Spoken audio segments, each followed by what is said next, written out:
What a night, man! What a night!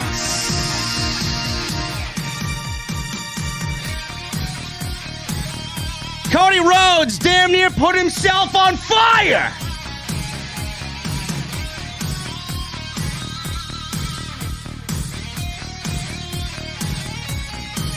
What a main event that was, man. Holy shit. Holy shit, man.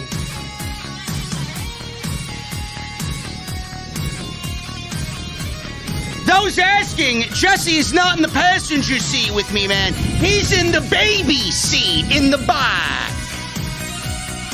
Or he may be in the trunk. He got a little out of hand with Thunder Rosa earlier tonight. Jesse's already at the venue waiting for me to arrive. He's already got my cold beverage prepared. Tonight, we got a lot to get off our chest, man. We're going to talk about Tony Khan supposedly buying his own tickets to the UBS Arena in Long Island next week. That's a good one, Bruce. I didn't know you went into stand-up comedy.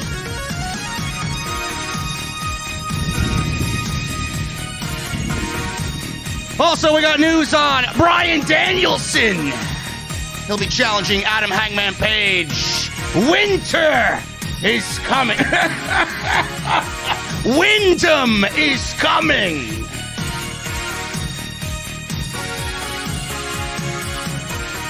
And we'll talk Big Swole. She did not re-sign with AEW, man. We got a lot to talk about tonight. I don't know about you guys, though. I see you guys having fun in the chat. I don't know about you guys or where you're going to be spending your night, man. But I am heading to the venue. But I got one question for you guys before I get the hell out of here, man.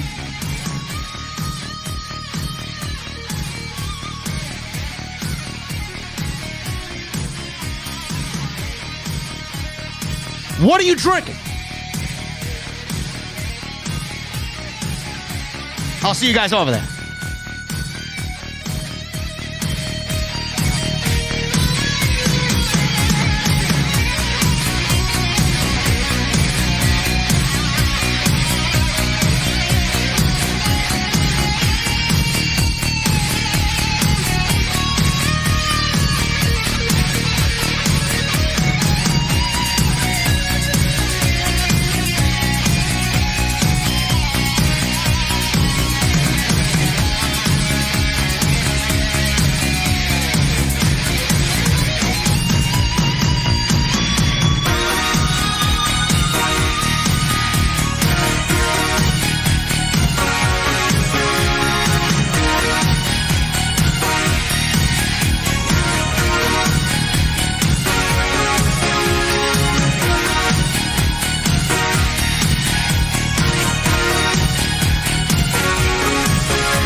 Cody Rhodes sets himself on fire.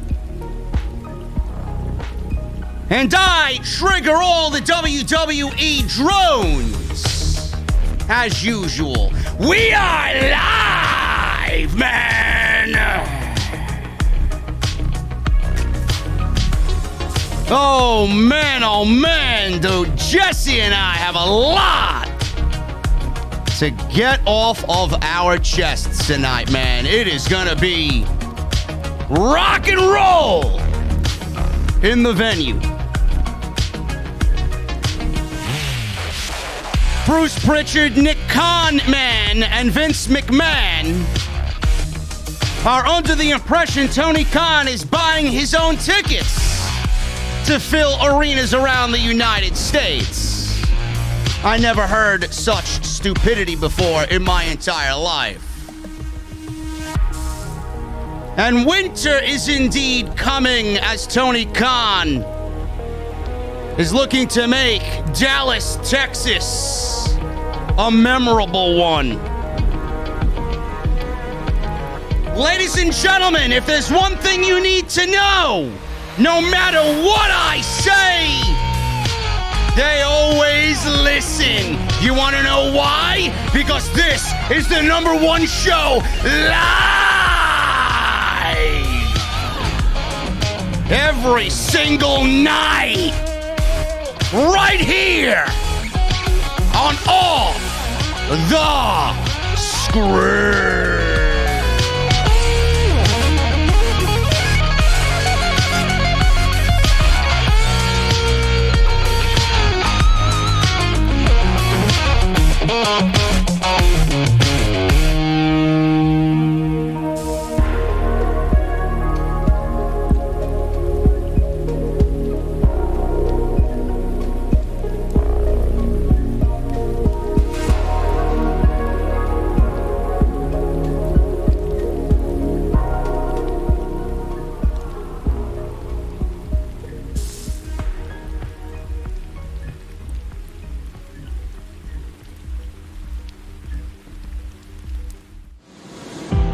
AEW successful? Why is Tony Khan running his promotion better than Vince McMahon and Bruce Pritchard are running Monday night and Friday night? Long-term booking.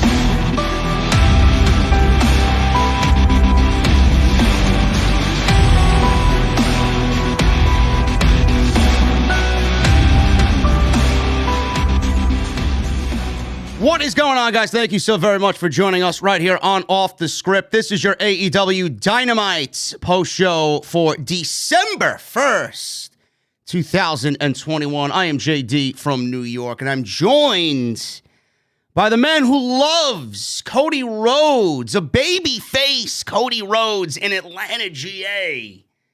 My good friend Jesse, what is going on, buddy? Wait a minute. Oh, wait a minute. Why are you not coming through my sounds? Look at this. Professional streamer over here. This guy's coming through my fucking speakers. Hold on a second. Oh, my goodness. Hold on one second. Hold on. Technical difficulties already here because he's back on the show. You see? You see what happened? Hold on one second. I'll fix this right here. There you go. I hear you now. What's up? Good. Wait a minute. How are you, man? What's going on with you? Where's your screen? Hold on. Where's your screen at here? There you are. I see you. There you go. Are you done yet, man? Yeah, I'm done. I see you. What's going on? How you doing? You sure? Yeah. How you doing? Professional fucking streamer. Professional streamer over here. Look. There you go. What's going on, buddy? How you been, man? I haven't seen you in a while. Listen, man, you're over there in Chicago ducking Thunder Rosa, so you missed last week's show for unknown reasons. Hey, man, just to set the record straight from last week, and I'll leave it at this. Thunder Rosa is ducking me. No. I'll leave it at that, bro. Come on, man. She's in the competitive spirit over here. Real talk, bro. Real talk. She's about to win that TBS title. Well, not really, but she'll be in the finals at least. I'm just saying, bro. Real talk. What's going on with you, man? What I miss? What I miss around here? I don't know, man. You missed. What did you miss this week? You missed. You missed Von Wagner. You missed him becoming #1 contender for the tag team titles on Tuesday night. I mean, that was pretty impressive, right? Our boy Von Wagner. Monday night, you missed the fireworks because everybody apparently didn't like my take about Edge and The Miz on Monday night, comparing it to Mr. Punk and Mr. MJF. We'll talk about that a little later. And you missed just the usual, man. Not much. But we did see Cody Rhodes set on fire tonight. Yeah, not long enough, but okay. All right. It's a start. He wasn't on fire. He wasn't on fire long enough. Nah, not long enough, man. Well, listen, man. Brandy Rhodes is back on television. I'm sure that makes you a happy guy. I mean, look, and I told you via text, this dude, this is a heel turn. And you didn't agree. This dude literally pulled out a golden shovel. Yes, he did. But that's not a heel move. Please. Bro, he's somebody that just set another man on fire. Well, he set himself on fire, but he threw Andrade through a flaming table, man. I don't know how that's a heel. He got a standing ovation because of his maneuvers tonight. He needed his wife, his inept in the ring wife, to help him beat Andrade. Yes, he did. Andrade's a fucking beast. Did you look at him? He looked like a fucking hitman. Right. You don't want him knocking on your door. He even came out with the fucking machete and everything. That's cool. Bro, he was bulging through his fucking button down tonight. So, you need your wife to beat him though? Well, what did she do? She set a table on fire. Look. There's nothing wrong with it because all good heels have their wife helping them win. So, he's heel now, right? If we just call him fucking heel, I can stop bashing him. Well, we can't do that. Maybe he's heel already, man. I mean, I don't have much of an argument to go on if I'm saying he needs to turn heel, because what does he need to do to be more heel? He's already heel. Listen, man, more and more we see this. I'm not saying that you're incorrect here, but the more we see Cody Rhodes, I think the more he knows what he's doing. Yeah, he knows exactly. He's loving this shit, man. I'm actually enjoying this, very much so. I mean, yeah. I don't want them to go overboard and then not pull the trigger and then do this and what they're doing now too long, because there is an expiration date on this shit. You can't do this too long. But I'm enjoying what he's doing right now, man. He's having a grand old time. I know he's having a grand old time. You see it all over his face. Oh yeah, he's fucking trolling us all, man. At the end of last week's show, he teased going through the heel tunnel, like the reports that came out, but I told you as soon as it happened. And it's coming. You don't pull out golden shovels and cheat to wins and heel in the heel tunnel teases. It's coming. I'm just waiting for the official who's he gonna really dick over to make it a real event, but it's coming. The guy's gonna turn heel. He's gonna turn heel. It's gonna be when he dictates, and I'm very much looking forward to it. Obviously, we'll talk about Mr. Cody Rhodes a little bit later. But he did have a great main event tonight with Andrade. Andrade is fitting into his AEW role more and more week by week quite nicely. I think he looks absolutely amazing. And that was what? As Cody's personal jobber? Now, maybe we should ask Charlotte Flair about personal jobbers, being that the women's division is her personal jobber list. I don't even know if they're together anymore after the news. Unfollowing each other, or I don't know. Who gives a fuck, man? We're not Keemstar over here. But great main event tonight, and we will talk about that a little bit later. But I want to dive right into what we have as far as AEW news, and I think we will start off small and then build up to the big story. I know you've seen this, Jesse. We kind of went back and forth on text yesterday about it. Big Swole is no longer with the company, and she released a statement as of yesterday about why she is not coming back to AEW. And she said this, and I quote, "Over the past couple of months, my life has taken on the mantra, grow, learn, change. Dealing with shadow work took strength I didn't know I had. I thank God for my loving family because they got me through some of the roughest months of my life. But I realized the real test is application. So I took my leap, and after speaking with Tony Khan and AEW higher-ups, we've decided to not renew my contract with All Elite Wrestling. This was a hard decision, but a needed one. I am grateful for their understanding, and that could mutually come to this agreement. I've enjoyed my time with AEW and wish them all the best. I appreciate their love and welcoming me into the family. Today is my last day, as bittersweet as it is. I am proud to say that I've lived my dreams while making a difference. That is Swole mentality." End quote. Now, if you guys do not know, Swole has been in and out of AEW. She's been primarily on Dark. She hasn't been a major focus in the women's division after kind of feeling like AEW is going to make her a focus in the women's division. But Jesse, she took time off earlier this year because of constant flare-ups with her Crohn's disease. There are several AEW contracts expiring in the months to come, which I will go over in just a second. So there could be more company departures coming soon. And that is what Big Swole said in regards to AEW, Tony Khan, AEW management, and her time with the company. Now, Jesse, I'll give you the floor for the majority of this, but I will say this quickly before I hand it over to you, because I know from a personal standpoint, you know what she was going through. AEW has always been touted as a family, no matter if somebody was there for a cup of coffee, in and out, or if somebody's been there for several years and signed a 2, 3, 4, 5-year contract. They feel like AEW has a family mentality. We always talk about WWE being a cutthroat business.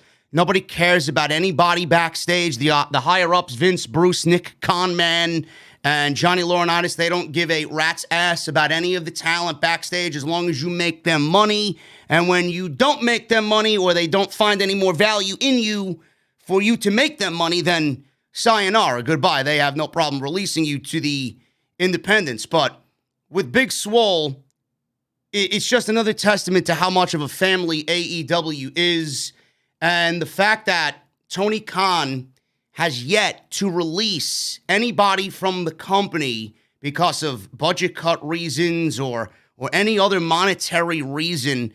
Big Swole came out here and was a breath of fresh air in the sea of negativity that was WWE releasing over 200 professional wrestlers.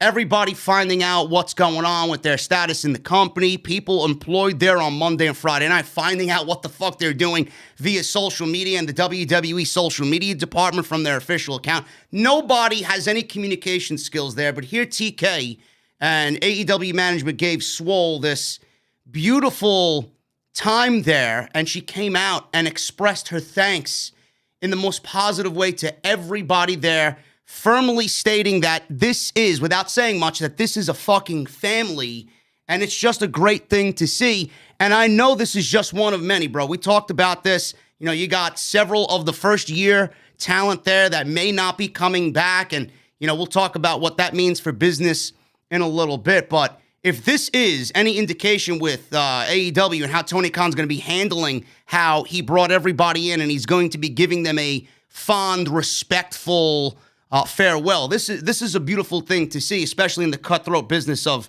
professional wrestling. It is. It's, you know, it's kind of cool that you get to follow a wrestler, get invested in them. Granted, it may not always work out. I mean, not every signing is going to turn into the next superstar or the next game changer or even somebody you're going to use on TV every night. But it's good to see a departure like this. Maybe it's just good to see it now because the departures we've been getting over the last few months have been flat out ugly. You know, there won't be any headlines tomorrow, any somber stories about Big Swole losing her job. There'll be stories, well, there were stories today just talking about how Big Swole moved on. Big Swole is no longer with the company. And my favorite part was Big Swole got to sit down with the owner of the company, discuss things, and part ways mutually. Now, the thing about this, is that exactly what happened, as she says? We don't know because we weren't there, but here's what we do know. We do know that we didn't get a random tweet wishing her, you know, well in her future endeavors, and her sitting around sending tweets and posts saying how she was done wrongly and everything else. She seems at peace. And I can tell you right now, like you said, I know what she's going through as it pertains to dealing with complications from Crohn's. It's not a joke. So to have an employer to stick by you while you deal with the randomness of it and everything else, it's a beautiful thing. Look, let's be real. The project of Big Swole didn't work out in AEW. That's fine. That's fine, bro. I think Big Swole would do just fine on the indie scene, especially with the exposure she got over the last couple of years with AEW. She's still a name that was on national television for a couple of years. So that's going to help her on the indie scene if she decides to pursue an indie career. But again, I don't feel let down or disappointed for getting invested into her character just for her to be dropped and released and crapped on by the company that put her out there. So I'm happy to see talent get released in this manner. Not even released, I'm sorry, but to see them get to play out their contracts. They get the chance to shine. They get the chance to be on TV, which is what she got. She got a match with Britt Baker. She was profiled. She was highlighted. It just didn't work out. She just didn't get over the way that they wanted it to. So at the end of her deal, she was released. No harm, no foul. Nobody's crying. Nobody's upset. Nobody's calling the company out. Why can't departures go this way? If you don't want somebody for 3 or 5 years, don't sign them for 3 or 5 years. And if you do, pay them. Honor the deal and then let them go. I mean, you're playing with lives when you do shit like that, and nobody likes that. Nobody at all. Yeah, she didn't get over the way that she may have hoped or the fans may have hoped. But, you know, I don't look at this as a negative thing that she's back out there on the indies now and she can do whatever she wants. You know, whatever she needed to work on, this is going to be a great opportunity for her to continue working on that. And who's to say in a year, 2 years, Tony Khan doesn't look to bring her back? Where do you think she's going to look first and foremost if she wants to get back on national television with one of the two major promotions? Is she going to look with Vince McMahon and Bruce Pritchard, or is she going to look with Tony Khan with the way that he handled her situation? She's going to look at AEW first and foremost. And this is what a decision like this kind of does. It resonates with everybody, not only the people that are there, but it resonates with people who are maybe on the fence about, hey, I'm thinking about going to WWE. I'm thinking about going to AEW. Which one should I go for? It's always been my dream to go to WWE, but AEW's hot right now. This is one of those situations that is eye-opening for talents that have not been pursued by AEW. And this is almost, hey, you know, welcome. We welcome everybody with open arms. We'll give you an opportunity here. Let's see what you got. And if not, come back year, 2 years from now, and we'll send you on your way. Yeah, I gotta go on the Impact for sure. Oh, I could see that for sure. Yeah. I mean, and why not? And then the great thing about that is, I mean, that forbidden door could reopen with Impact. We'll see. And well, that place is a great place to hone her skills. Like I mentioned, look at the fucking talent over there. Exactly. And there's nothing. And the thing is, she's not contracted with the company anymore. But there's nothing stopping her from coming back and doing some dark elevation shows. Yep. So, and that's the beautiful thing. They left on fantastic terms. I would not be shocked if she showed up on Dark once in a while here or there just to get some work in because Tony's that nice of a guy. Remember her husband as well. You know, Cedric Alexander, you know, he's probably contemplating to himself that his days are pretty much dwindling down in WWE, the way that he's been used. Everybody knows, you don't have to hear it from his mouth. Everybody knows that man is completely frustrated. He was a Triple H handpicked guy as well that WWE dropped the ball. You don't think when he's let go, because everybody knows it's going to happen eventually, you don't think he's going to look at AEW, or AEW's not going to welcome him with open arms? That's just a great thing as well with, I'm not saying that everybody from AEW has to be involved with somebody in WWE, but this is one of those rare situations where Swole is married to Cedric, and this is almost like a great thing for Cedric as well, because he's going to give AEW a shot. He's not going to, kind of bypass them. I'm going to go over here instead of AEW, but look at the way that they handled his wife and took care of his wife. You don't think that's going to sit with him pretty positively about AEW? Yeah, exactly. And again, things like this. Things like this in this manner have been happening since the existence of AEW. And things like this that happen in this manner is the reason that we have guys like Punk, Bryan, and Cole in AEW right now, because right away they wanted to see how their friends, family, or whatnot were being treated, and everyone over there is happy about the way they're being treated, so the door is open. I mean, if anybody would feel way more comfortable going and taking that leap and stepping into AEW because they see how wrestlers are being treated. Yeah, and I know we talked about the first year AEW signees like a Big Swole, and Britt Baker's already been extended for a 5-year deal. MJF, he's been extended for a little bit. He's talking about free agency in 2024. He's not going anywhere. The Bucks just signed a contract extension. You got your Joey Janela's, and you got your Chris Jericho's, who's got a contract coming up.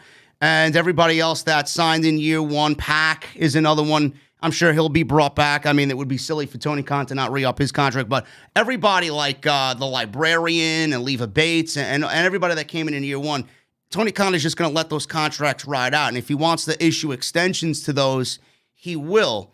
So Tony Khan, again, not firing anybody because he doesn't have room for them, or he doesn't need them. He doesn't have any creative plans for them. And a lot of people are wondering, why is Tony Khan bolstering his roster? Because you and I talked about this. All those year ones that he doesn't need anymore, that he needed then, but he doesn't need now, and not particularly need as being a bad word, but, he's obviously used them to build the platform. They were there for one specific reason. He's just going to let their contracts ride out. This is going to free some more payroll, some more free agents to come on in. This is a good thing. This is a good thing business-wise.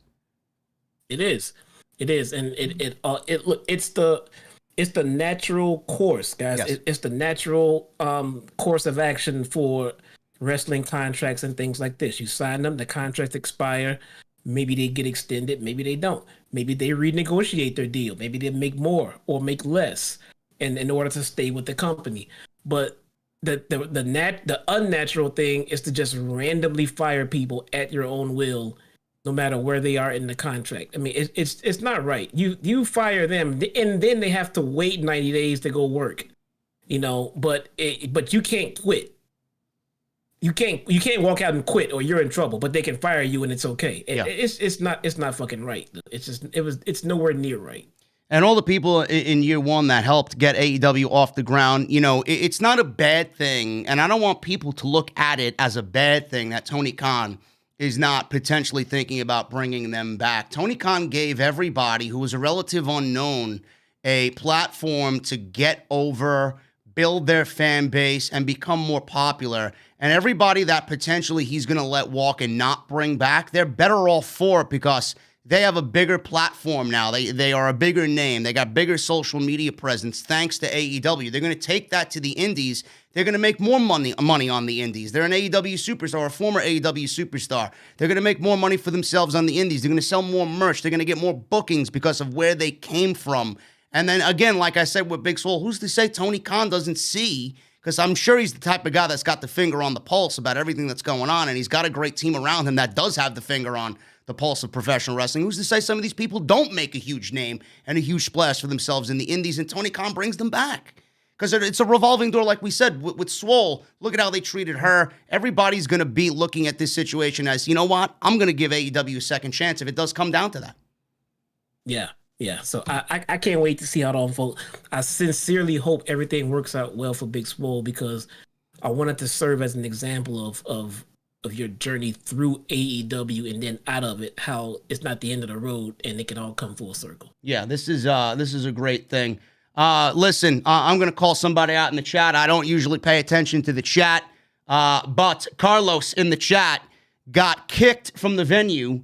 He says, Adam Cole is being buried by being put with Orange Cassidy. He should have stayed in NXT. Carlos, you are a fucking idiot. And that's why you got benched. Adam Cole is not buried. If he stayed in WWE, he would have been fucking buried by Bruce. He was going to have his hair shaved, his name changed, and he was going to be a manager for Keith Lee, who then himself got fired. So I don't see what the fuck you're talking about. I'm tired of this narrative that Adam Cole is buried. I mean, seriously. What the fuck are you guys watching? So you can bench somebody for having a different opinion than you, but if I bench somebody... Don't worry. If you benched that guy, I would have gave you a thumbs up, geek. But I'm just saying. Give me a break. Just saying. Moving on. Adam Cole's got the biggest fucking smile on his face, man. Give it time. He's going to be an AEW champion when the time is right. Give me a fucking break with this shit. God, fucking people are so fucking stupid, man. Anyway. Jesse, we got AEW contracts, several set to expire soon. Big names, but I don't foresee them going anywhere. This is according to Wade Keller of the PW Torch. The Young Bucks, they signed contract extensions, 2-year extension to be exact. They have signed through 2024. Keller said that he has not heard any negative things about the way Tony Khan handles contract offers to wrestlers, and that he is not seen as a money mark who offers crazy amount of money to people, but he also doesn't come across as someone who plays super hardball during contract talks as well. Keller also stated that there are wrestlers in AEW who are looking at their contracts and they are wondering what is next. Tony Khan has stated in interviews that he did not want to do mass releases, especially during the pandemic. It appears that wrestlers in the company will work for the duration of their contract, but it is not guaranteed that everyone will get a new offer to stay on board. Keller said the following about the upcoming contracts, and I quote, "There are people I've talked to in AEW who are looking at their contracts and wondering what their deal is going to be next time when their first deals come up, and how much leverage they're going to have with WWE or New Japan, maybe even GCW," he says, with their ticket sales these days, or the indie scene as an option to book yourself. It's going to be an interesting watch. I've heard the intent and the hope is that Cody and Kenny and Tony all come to deals. There's not signs that any of them want to leave or any signs that they are disgruntled to a point that they shouldn't be able to come to an extension, but I don't know the situation. Maybe Cody and Kenny already signed extensions and they've kept it quiet. Actually, I'm pretty sure that hasn't happened now that I think about it from people that I've talked to. I think Cody and Kenny might be next in terms of signing extensions. End quote. So, like I said, Jesse, Baker signed. MJF re-upped a contract extension. The Bucks, Scorpio Sky, he was a part of that first class in AEW as well. I mentioned Sonny Kish, Joey Janela, The Librarian, Leva Bates, Pac, Jericho. Those are some pretty notable names. Even Hangman Page as well. He was there from day one. But as far as Cody and Kenny, bro, I mean, they're not going anywhere. I mean, I don't know why anybody is thinking Kenny Omega, Cody Rhodes is going to jump ship anyway. Where the fuck are they going to go? I don't know. I don't know why they only signed 2-year deals. They're probably only signing these short-term deals so they can have their work reevaluated and try to get more money at the end of it and things like that. But they're not going anywhere. You know what I think it is? I mean, their TV rights deal ends in 2024, so they may be signing at least up until that point or around that when the TV deal with TNT ends, probably thinking and contemplating, pondering how much money they're going to get from the re-up, because you know TNT is going to re-up them for mega millions. Right. And then Tony Khan can pay everybody what he wants to pay them, but he can't really pay them what they want right now because they're still in this incubation phase. Right, exactly. And that's what I was just going to say. It's all about the money of it. I mean, what am I going to be worth in this time? And that's a good point about the TV deal. If AEW makes significantly more money as a company from Time Warner, then it's only fair that the top star should ask for more money when their contract is up. So maybe that's a part of the negotiation tactic. Yeah, and we don't know where Cody Rhodes stands as far as his career goes. This guy's contemplated retirement. You don't know if he's staying. You don't know if he's going. You don't know if he's going to Hollywood. You don't know what he's going to do. So the short-term deals for somebody like that is a great move. You don't want to sign him to a 5-year deal, and he's only there half the fucking time. So Tony Khan right now, as far as the bigger names, I think he's handling it pretty well. There is no one, absolutely no one worth any kind of significant value in AEW that will be leaving at the end of their contract unless there is some kind of significant change or fallout between now and then. Yeah, absolutely. I don't think anybody should be worried about any of the major names going anywhere. Tony Khan is just handling business and monitoring his payroll and what he foresees coming in, and then he'll make the next step as far as what he's going to pay everybody in 2024. Now, the two big stories here before we get into the breakdown of tonight's very good episode of Dynamite. Not the best show ever, but it was a very good episode. They're all very good. If it's bad, I will let you know. But the two big stories, one, I guess, it's not really a story, but I made it into a fucking big deal, and everybody started shitting on me for no reason. But we'll start with this one because Jesse and I kind of went back and forth on this one as well, and I seen this first last night, and I was already pondering what I was going to say about this story on this show tonight, last night. There's a conspiracy theory in WWE, and I'm assuming it's coming from Vince McMahon, upper management, Bruce Pritchard, Nick Khan, man, Johnny Laurinaitis, and everybody else that's on Vince McMahon's nutsack 24/7. People reportedly in WWE, Jesse, are in denial about AEW ticket sales all across the United States, and this is coming out because AEW pretty much sold out the UBS Arena, and WWE failed in New York City, not once, but twice, 3 times actually, with Survivor Series, Monday Night Raw, and then Monday Night Raw in Long Island. But people in WWE are in denial, thinking that Tony Khan is buying his own tickets to fill those seats. How is that actually a fucking possibility? I don't know, but it's coming from an E-shill. I'm not surprised. The number for Raw was a little over 5,000. I would say more than 5,000, not a little, but it was 5,887 as far as tickets sold for Monday Night Raw. That venue holds over 10,000. This is according to Wrestling Ticks. They also, on their Twitter account, which is a fantastic Twitter account because they document all the ticket sales across all major promotions in the United States. So if you guys like that analytical stuff, they are the ones to follow. They actually posted photos in the UBS Arena of the empty seats. So you know it wasn't a sellout.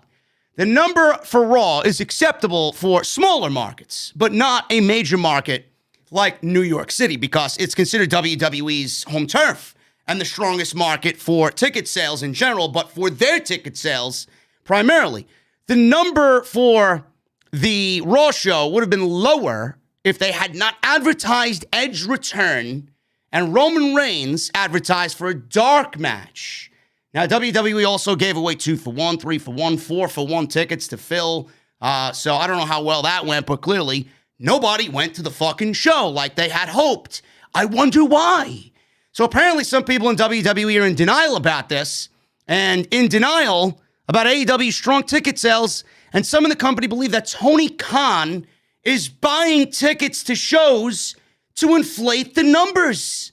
Brian Alvarez stated this on The Observer, and I quote, "You will be surely stunned to learn that there are a few people in WWE who believe Tony is buying up the tickets for the Long Island AEW show."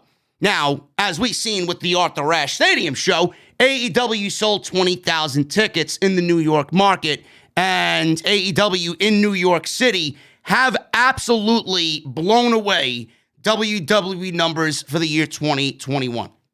Now, Jesse, with the Arthur Ashe Stadium show, I think we could use that as a foundation for what we're going to discuss here.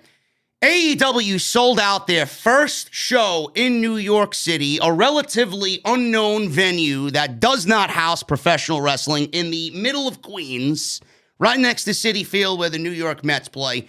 They sold the show out. 20,166 was the final number for that show. Why exactly did AEW outsell SmackDown and then outsell WWE in the New York City market? New York fans are quite bright. Chicago fans are quite bright. They know what's good and they know what sucks, and they will let you know if everything is good or everything is bad. They are not afraid to voice their opinion. But AEW, with the power of that Arthur Ashe show, continued to sell out the UBS Arena here for Long Island next week when they come to New York City. Why is AEW having such an easy time in New York City, but WWE is struggling to sell tickets not just in New York City, but all over the United States?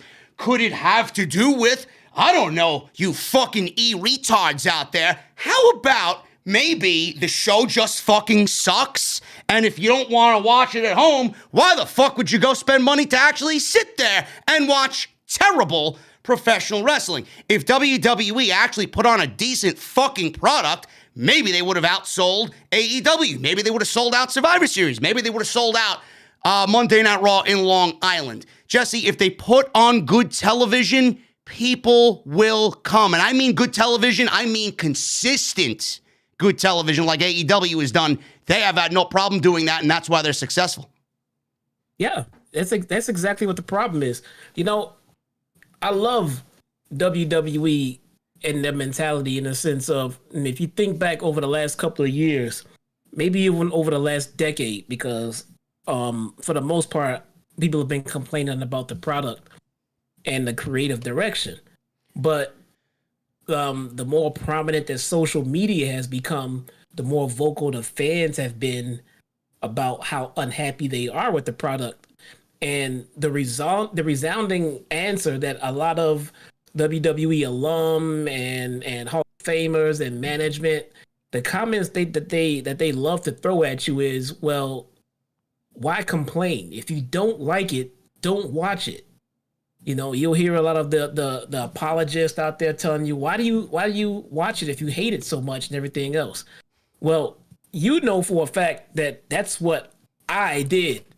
I don't watch it anymore. I used to watch it religiously. I used to watch it. If it was on, I was sitting in front of the TV and watching it. Now, I don't care if it's on. I'll do anything. If I have anything remotely close to something to do in my house, I'll do that. I'll do movie night. I'll play games with my kids. I'll just sit on my phone. And this is a man in Jesse who's constantly told me what he just told you, and he canceled his WWE Peacock subscription for the rest of the fucking year. He's done. Yeah, I'm done. I mean, the simple fact of, they're right. If it's that boring, if I don't like it that much, then why watch it? Well, the thing is, they said things like that when there was no AEW and there was nowhere else to go. I still love pro wrestling. I just don't like WWE anymore. Well, now we got AEW, and when they tell you stuff like, if you don't like it, don't watch it. Okay, I stopped watching it, and it seems I'm not the only one to have done that. People are not buying tickets as much. People are not watching as much, and they don't know why.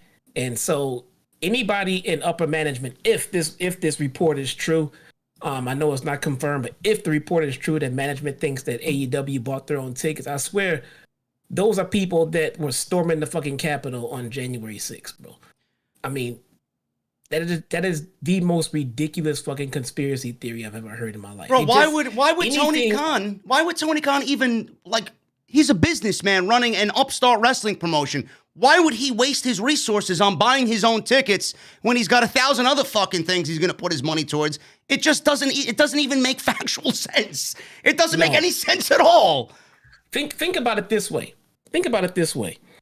If Tony Khan bought 10,000 tickets, bro, listen. Let me give you the number. Let me give you the number. 8,658 tickets have been sold as of, I believe, this week. I don't know if the numbers are. It's obviously a little bit higher as we go into the show, but 8,658 tickets. Say he sold half of those tickets. He bought half of those tickets for himself. Go ahead. Say he bought half those tickets for himself. Who did he give them away to? Who did he give tickets? He gave away 4,000 tickets, and nobody is stepping up saying, hey, I was gifted free tickets to an AEW show. Nobody. But at the same time, whenever, like, if one person reports something happening at a venue, it's already worldwide rumor in the wrestling community. One person said that I heard in the, okay, for instance, example, in the Astro World tragedy, one of the security guards was supposedly had been stabbed in the neck. It was unconfirmed. Some people say it was confirmed. Some people say that they heard it was true. Many others said they saw it themselves. But the point is, it's talked about all over the goddamn place, and it's just a rumor and from one person. But yet 4,000 people were gifted seats and nobody uttered a goddamn word. It's all been kept secret the whole time. There was Give me a actually fucking break. There was actually a video that leaked today. I don't know if you saw it. I don't know where it was either because it wasn't specified, but there were WWE management or WWE personnel giving orders to what was called, or what the people were called, seat fillers. And these seat fillers, usually they go to their assigned seat. They're given free tickets to the show. They're sitting in the assigned seat that's on the ticket. And then when WWE needs them to, they'll send this personnel to go grab these people and move them closer to the ring so that on TV it looks fuller. They're seat fillers. And somebody leaked this video today, I guess filming the WWE personnel, giving them instructions about what to do when they go over to them and they move them closer to the ring. You know, I don't hear this about AEW. I don't hear stories like this about AEW. And this has been a thing in WWE for decades. But, I mean, it's more apparent now that the company is struggling to sell tickets. And it all revolves around the fact that their television shows are absolutely insufferable every single week. This was a company that was leading the world of professional wrestling. They were the ones people were trying to emulate. They were the ones that people were trying to follow. So now things have changed. AEW is now the company that people are emulating to be, as far as grit and wrestling and character development and opportunity and cool factor, championships meaning something, and a slew of other things that I'm not mentioning here. AEW is now the leader in professional wrestling, and WWE is trailing behind AEW and trying to copy AEW so that they come off as cool as well. Jesse, they are completely fucking dumbfounded and clueless about how to operate in the fucking industry that they're in. Professional wrestling, they don't know what to do anymore. No, they don't. They don't. And so I heard about the issue going on Twitter with you and everything else. And I'm not gonna lie, I had not watched the Miz and Edge segment yet. I heard about it, you know, throughout all of the news reports and everything like that. But I had not watched it until today, until you reached out to me today, and then I actually watched it today, like just beginning to end. And I don't see how anyone saw that 1 week after Punk and MJF did the segment they did. I don't understand how they saw that segment and did not see how that was WWE trying to cash in on the hype of AEW's promo. And that's not the first instance of them doing something like that. Every time that AEW does something that spikes well on social media or is the talk of the wrestling world for the week, something extremely similar happens at the very next Raw or SmackDown. Yes. And that's exactly, Jesse had a great lead in to what we're going to talk about now. WWE is now second place in the business as far as wrestling and creative for the industry. AEW did this Punk and MJF shit, and then everybody blew up about it on social media. It was one of the greatest promo segments between two guys that we've seen in decades. And it got nearly 3 million views on YouTube. Everybody went crazy about it. Everybody talking about it, praising Punk and MJF, excited about this match, old school method to build a match. We all loved it. And then Monday comes around, and we see Edge advertised for Monday Night Raw. Who's he going to wrestle?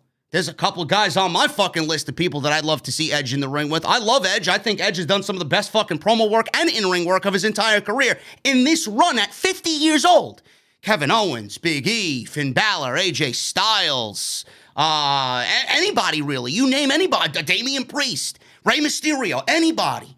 But Jesse, they trot the fucking Miz out there in wrestling gear with his wife to cut a promo in a very similar way to what MJF and CM Punk did just a week ago on Dynamite. And when I tell you, I said exactly what you just uttered. I said, this is very similar to what AEW did with Punk and MJF. It's got the same vibe. Whereas they were real, seems like WWE forced this upon everybody. The Miz came off very produced and forced. Edge is struggling to find any kind of realism about why he should be angry at the Miz. And none of it worked. All I said, it was very similar. I find it very funny how WWE is doing this 1 week after CM Punk and MJF. And then I found it funny how the Miz was name dropped on Dynamite. And then who the fuck do we see the next week in a very similar promo like Punk and MJF? There's the fucking Miz. WWE was probably like in the back, well, Miz was on TV. He was trending on social media last week. Let's get the Miz back on TV. Are you fucking serious? So I call this shit out, and then my name is blasted in Facebook groups. I'm a fucking #1 target on social media. I'm like, what the fuck did I do? What did I say? That's another good point. When did the Miz get eliminated from dancing? 2 weeks ago? Week? Well, let me redo this. Was there a Monday Night Raw on TV after the Miz got eliminated? Yes, he got eliminated 2 weeks ago. Okay, but they decided to bring him back right after Punk mentioned him on Dynamite. See, that's the kind of shit that I would make me say, Punk made his name hot. They were chanting his name in the AEW TV show because of Punk, and all of a sudden he pops up. They bring in Edge, another one of their best talkers on the mic with Miz. And then they even go as far as mentioning Miz being mentioned on AEW, but yet it's foul to compare the two and say that WWE is just trying to play catch up. And I don't get it. Dude, I don't get the apologist out there. I just don't get it. They tried to copy AEW's homework, failed miserably, and I had people telling me this was one of the best Miz promos ever. It was a great segment. How could you not like it? Bro, I know you saw Miz's work with Brian on fucking Talking Smack. How is everybody talking about this more than that Miz promo? That Miz promo was fucking real. I felt that shit. That promo on Monday night, I didn't feel jack shit when he said anything to Edge, because you want to know why? There's nothing there. There's nothing there. No, you want to know why? Because it was unscripted. That was the best promo of Mike Mizanin's career.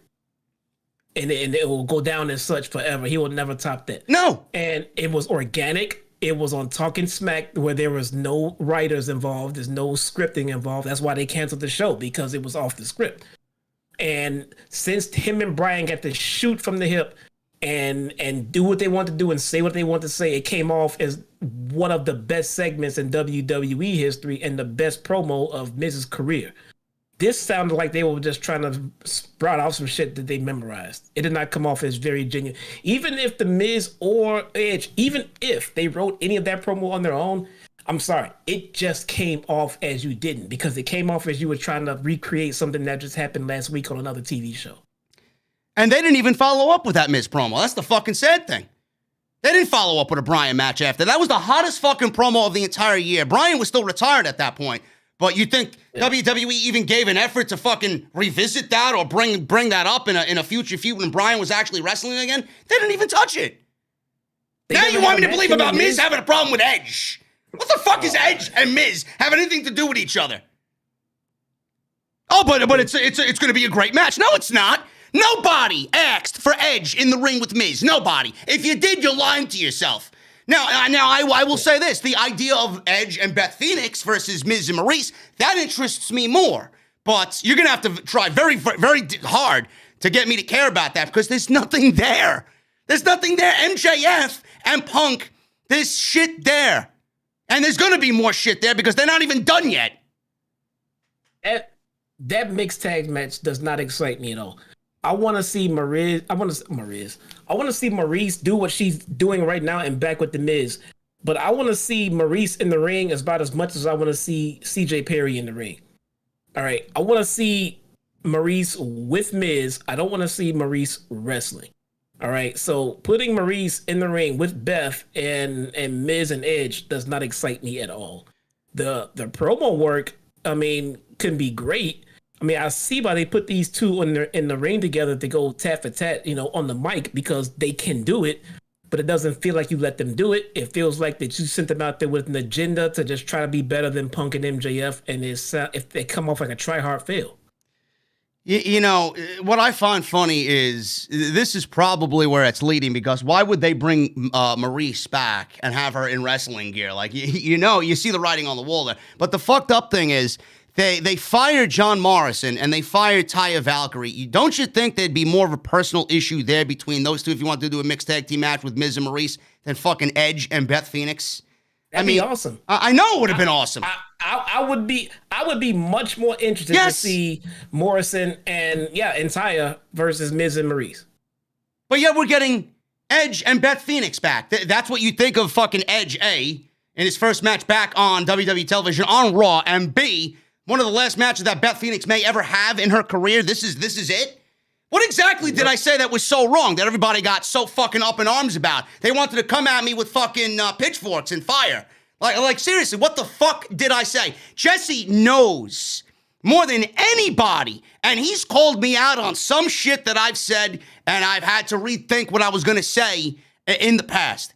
And he's been almost like a fucking angel, a guardian angel on my shoulder. Don't do that. Don't say that. Don't do that. Jesse would have told me if I was out of line. Where the fuck was I out of line about anything that I said? I'm fucking public enemy number one on Facebook groups, everywhere, fucking Twitter. Like, seriously, did I upset you because what I said was the fucking truth?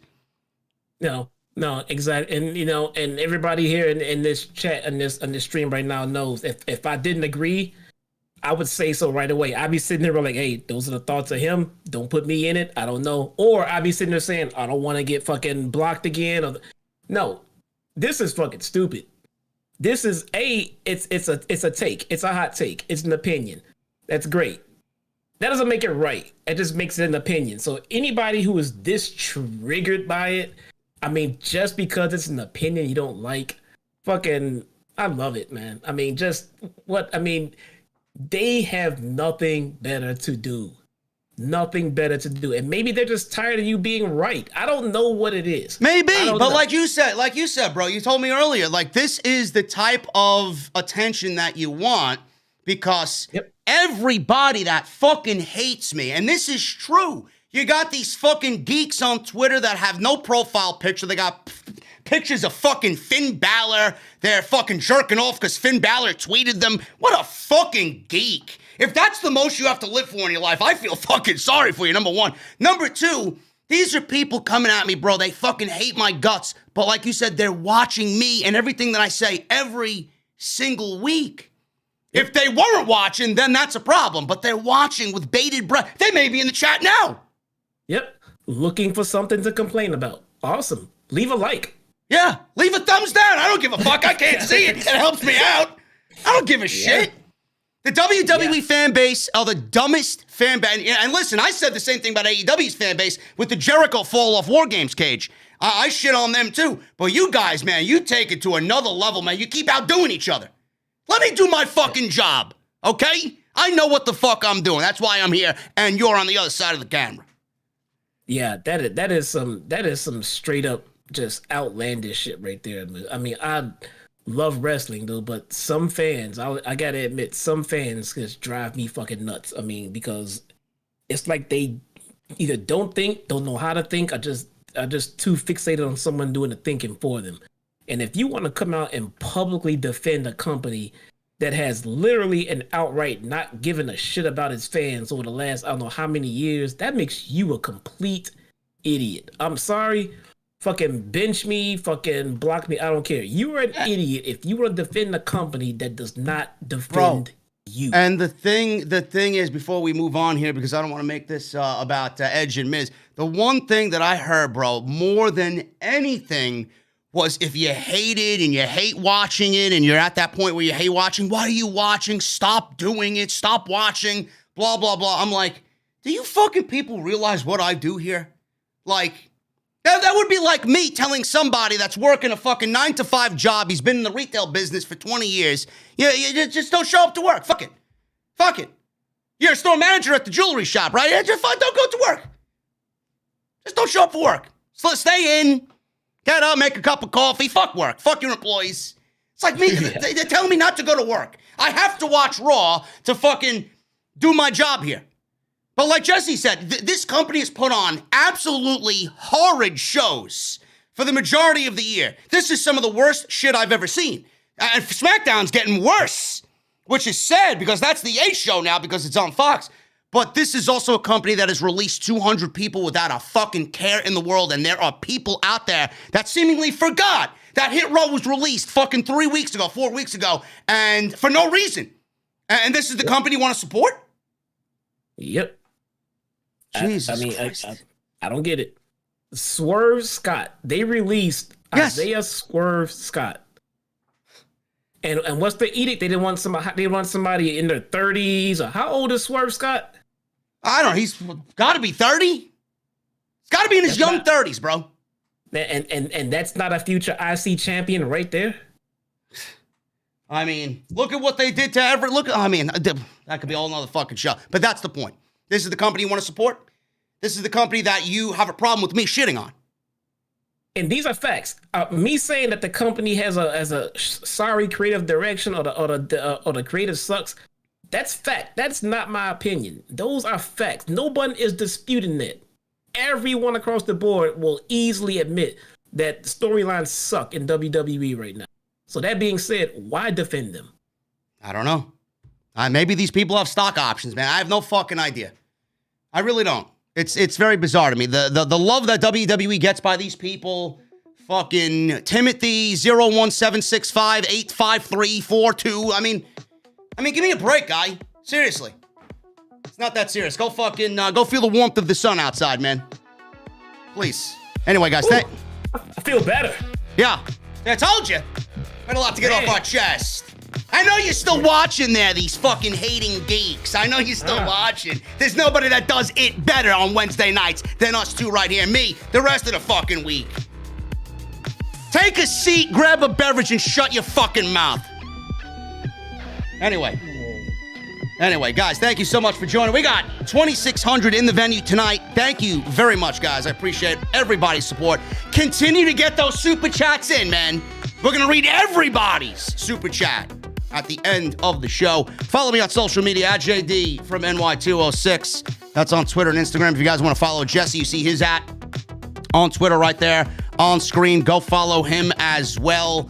Make sure you guys go check out all the other videos that you might have missed on the channel. Ton of stuff there, including the live episode of Off the Script, episode 398. They will be moving forward, I think, live more often. Such an amazing turnout, and the numbers for it were something that blew me away, so thank you guys very much. We'll be live again this Saturday at an earlier time, because I'm having cold beverages in Manhattan on Saturday night with my good buddy Jim coming in from Connecticut, and we're going to hang out, and we're going to do our thing. So I'll be live early Saturday, so look forward to that. Make sure you guys hit that subscribe button, turn on the bell, so you are notified of everything. Make sure you guys continue to hit that join button. We got 3 new members in the venue tonight. We got Adrian V, Roxas 1969, and we got Vernon F becoming VIPs tonight. Thank you guys very much. Continue to hit that thumbs up, guys. We got 853 likes on the chat, on the live stream. Let's try for a goal, soft goal today of 1,100. So hit that thumbs up. It helps me out, and it gets the video and the channel into the recommended section. So make sure you guys go and do that. Go get your t-shirts. The new t-shirts are now on YouTube's merchandise tab. You guys are going to see it right underneath you, under the video player. The new retro designs are now there. Go and get your retro designs and any other Off the Script merchandise on Bonfire. You guys can now save 15% off for the next 2 weeks using the code SCRIPT on Bonfire. So go get your merchandise. There's no better time than right now to go shop and get yourself some official OTS gear. And today's show is sponsored by my great friends over at Audible, audibletrial.com/scripts. 30 days free of their service, and 1 free audio book is awaiting you guys once you sign up. That's audibletrial.com/scripts. Jesse, Dynamite started off with Bryan Danielson versus Allin Angels. Allin Angels is number 5 in the Dark Order. And Bryan Danielson is having a go at it with the Dark Order. Every city, he is mowing them down. If there's a Dark Order member in that city, he's mowing them down. Allin Angels is from Atlanta. He was taken care of tonight. Next week, Johnny Silver in Long Island. He's probably going to take care of John Silver as well next week. But Bryan Danielson beat Allin Angels in what was a short match. Very good short match, but very predictable as far as the outcome is concerned. Bryan was absolutely on top of his game tonight. He won with a big running knee and then the label lock. Or it might have been something else. I don't even think it was the label lock. I think it was a... what the hell was it? It might have been the label lock. I have no idea. Whatever. It was a submission move, and he did not break it immediately. And Bryan Danielson continues to play it up as a heel, going into his match with Adam Hangman Page. He wins in 6 minutes over Allin Angels. Very predictable. But, Jesse, the thing with Adam Page is the world title is now on the line. It's Page versus Danielson, December 15th, right outside Dallas, Texas, in Garland, Texas. Winter is... Wyndham is coming. I hope. I wish. I've been joking around. Maybe not. I don't know. But winter is coming. Danielson, Page, world title. It's tough, man. Bryan Danielson, with what he's doing and how he's operating now, I don't know if you feel the same way. Tell me if you are. With him operating this way, man, he's at the top of his game right now. I don't think he could possibly look any better. Do you have a feeling of maybe giving the title to Bryan Danielson and taking it off Page with how Bryan Danielson is fucking operating right now? Absolutely not. No, that's fucking okay. ridiculous. But I will say Bryan is doing to his job to perfection right now. Hangman needed a credible heel. He needed someone to beat. I mean, Kenny's leaving. He needed a credible heel to beat to help get his title reign going. So Bryan turned heel within a few minutes, and within a couple of weeks, has already become an incredible heel. He's still getting his cheers around the world because I mean, how can you not cheer Daniel Bryan? But he makes it a point to turn on the heel heat, and he is the exact opponent that Hangman needs to get his first win as champion.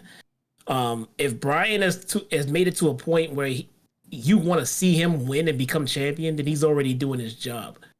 I mean, to perfection. I mean, he's gonna be a fantastic opponent for Hangman to definitely beat. Hangman losing that title is easily bad for business right now. I mean, that's crazy talk, bro. I know it's not going to happen, but I mean, he's just operating on a completely different level from everybody else in this entire company. I mean, it's pretty difficult to look at him and not want to see him as champion or not think that.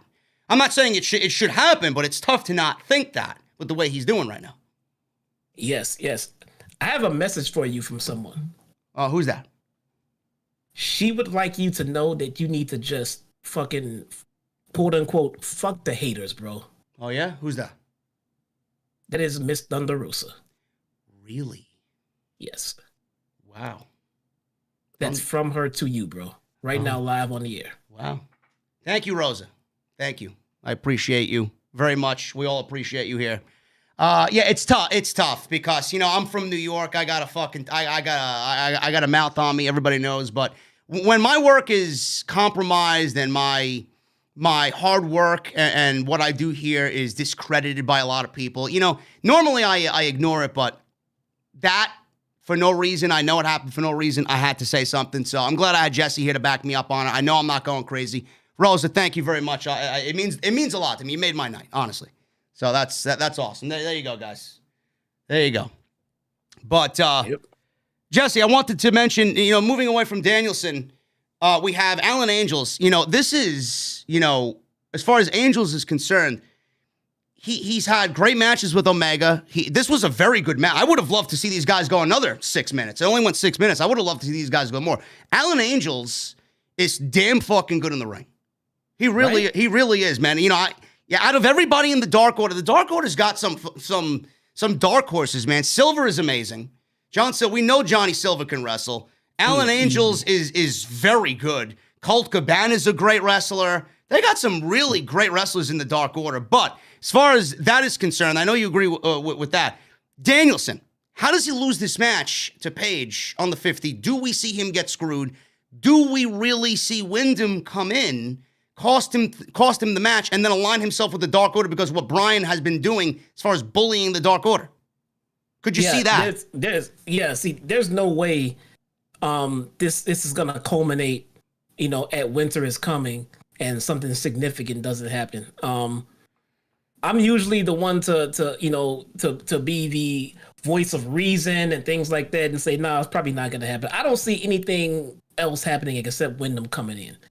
How does he come in? I'm not sure. Everybody wants him to come in and be the new leader of Dark Order. I don't know. Here's what I do know. Hangman can't lose that title. And if Wyatt's going to debut and have something to do with the outcome of that match, it can't be Hangman still winning. If Bray is going to, if Wyndham's going to come in and supposedly feud with Hangman, he can't come in and fail on his debut. No. So does he come in and help Hangman? You don't want to see Hangman need help in his first title defense. I do agree with you there. And my question is not only that, but do we see this continue on to Battle of the Belts? Because Hangman clearly is going to defend the title of Battle of the Belts. Is it going to be against Bryan or is it going to be against somebody else? Love it. Maybe we'll get a rematch. Maybe it's a fuck finish. Yeah, maybe. It can be a fuck finish if we're getting Wyndham, because if Wyndham comes in, nobody gives a hell, what the hell happened on that night. Listen, man, if you are going to bring in Wyndham, a.k.a. Bray Wyatt, and you're going to put him in this spot, it makes all the sense in the world. You got a story right there for him to just walk into the company with. And if you're talking to me personally about a Bryan and Wyndham match, I mean, take my fucking money. I don't have my wallet on the desk, but take my money. After what those guys did, not only in the recent time with The Fiend in that strap match at the Royal Rumble a couple years ago, but their match from the 2014 Royal Rumble, incredible match. So those guys are going to burn it down wherever they go. If you're talking about Wyndham and Bryan feuding and Wyndham coming in as a babyface because you know he's going to be cheered, I mean, yeah. I'm all over that. Yeah, if you want to make a babyface Wyndham versus this heel Bryan, yeah, it works. They have the history already. I mean, clearly they can just pick up where that left off, and it'll be aces, bro. It'll be really fucking good. I don't doubt them finding a way to put him in to manipulate Wyndham into that feud. Maybe even make the next match a triple threat match. Who knows?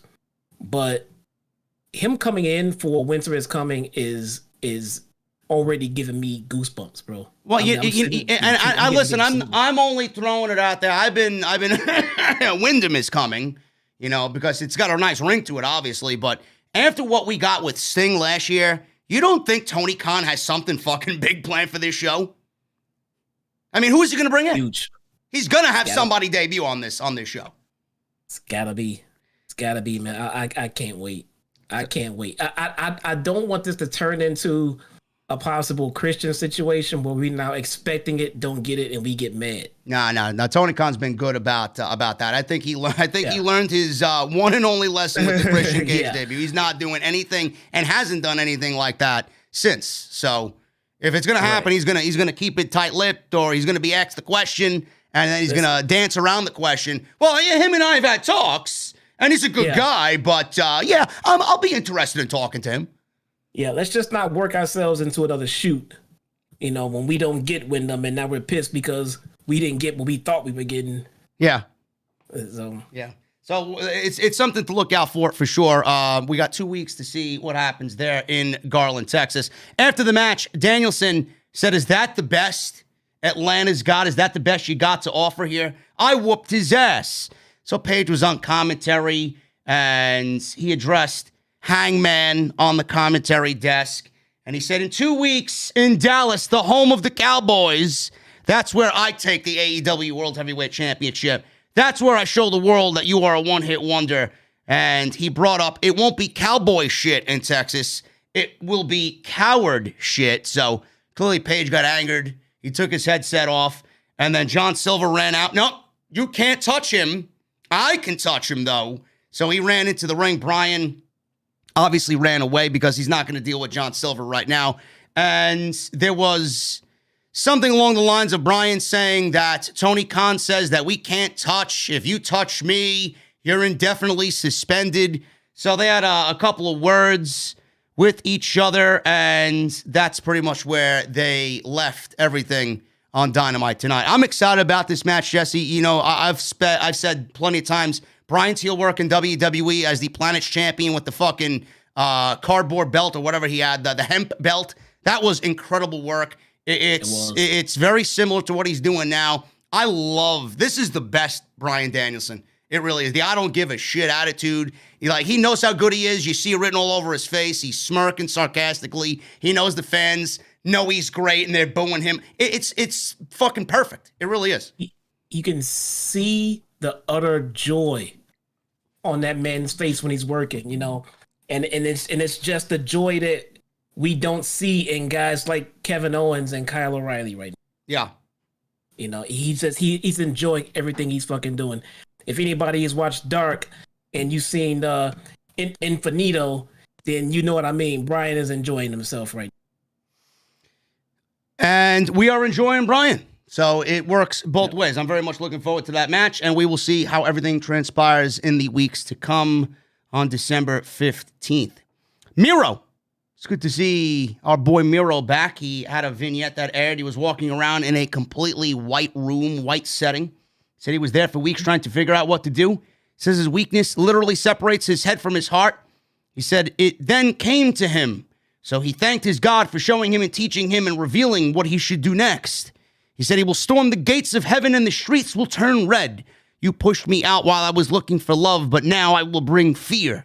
Said he has only 2 weaknesses in life. I thought he was going to mention his wife, but he did not. He said he will repair one and replace the other. This is the word of the Redeemer. That's an interesting line, Jesse. He will repair one and replace the other. What does he mean by that? Is he going to replace his God, with CJ? Dude, if we're looking at a feud against Miro and his God, I don't know. It doesn't look good for his God right now. No. I don't know. I don't know about that one, man. But at this point, Miro can really do no wrong, bro. I mean, this guy's lost the title and somehow has gained momentum. I don't get it. He is just on a whole nother level right now. His promos alone make me get angrier at WWE for filtering and holding this guy back. This is exactly what I love to see, bro. People like this doing this on AEW television after having fucking them pop out of wedding cakes and having Bobby Lashley make out with his wife on television. This is exactly what you want to see. This. Yeah. And this is the best Miro. Right now, he has no CJ. He has no TNT title. And somehow this guy is still interesting. Yeah. He's making himself just via promos just relevant. I mean, just through mere promos. And again, I think if he brings in CJ as a manager and go back on another tear, Miro goes right to the world title. Yeah, absolutely. I could see him in the world title. I could see him as a potential opponent for Page as well. Absolutely. Yeah. Easily. Yeah. As a matter of fact, I think we get Miro versus Page before the spring. Listen, man, if you're talking about Double or Nothing, that's one hell of a main event right there. Yeah. How much creative freedom you think he has, man? How much you think this is coming from him, and how much you think this is a collaborative effort with Tony Khan and management? Because he's killing it right now. Whatever the fuck he's doing, man, and the way he sounds, the way he looks, the way he's presented, man, he's one of the best. He's one of the best protected men in that company right now. They're stacked with producers, with talented producers in the back and things like that maybe he could be bouncing things off of for ideas and things like that. But I wouldn't put it past Miro for this to be a 100% brainchild of his own. I mean, even if it was someone else's original idea, it just feels like he just took it and ran with it. From all the accounts that we heard, though, they get pretty much, they get the ability to do their own promos.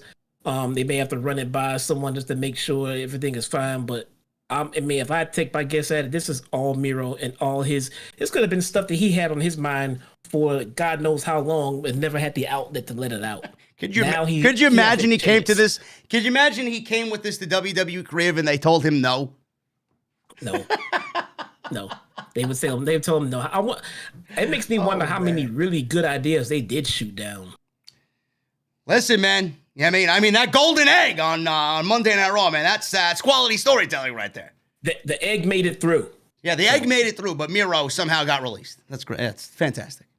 The egg made it through, and then from what I saw, the egg made it through, and then it was Austin Theory, and then Vince McMahon slapped the shit out of him. Is that correct? Yes, that is correct. He got slapped at the tail end of Monday Night Raw on Monday. All right, so who got over for the whole egg gimmick? Vince McMahon. Okay, there we go. Moving on. CM Punk.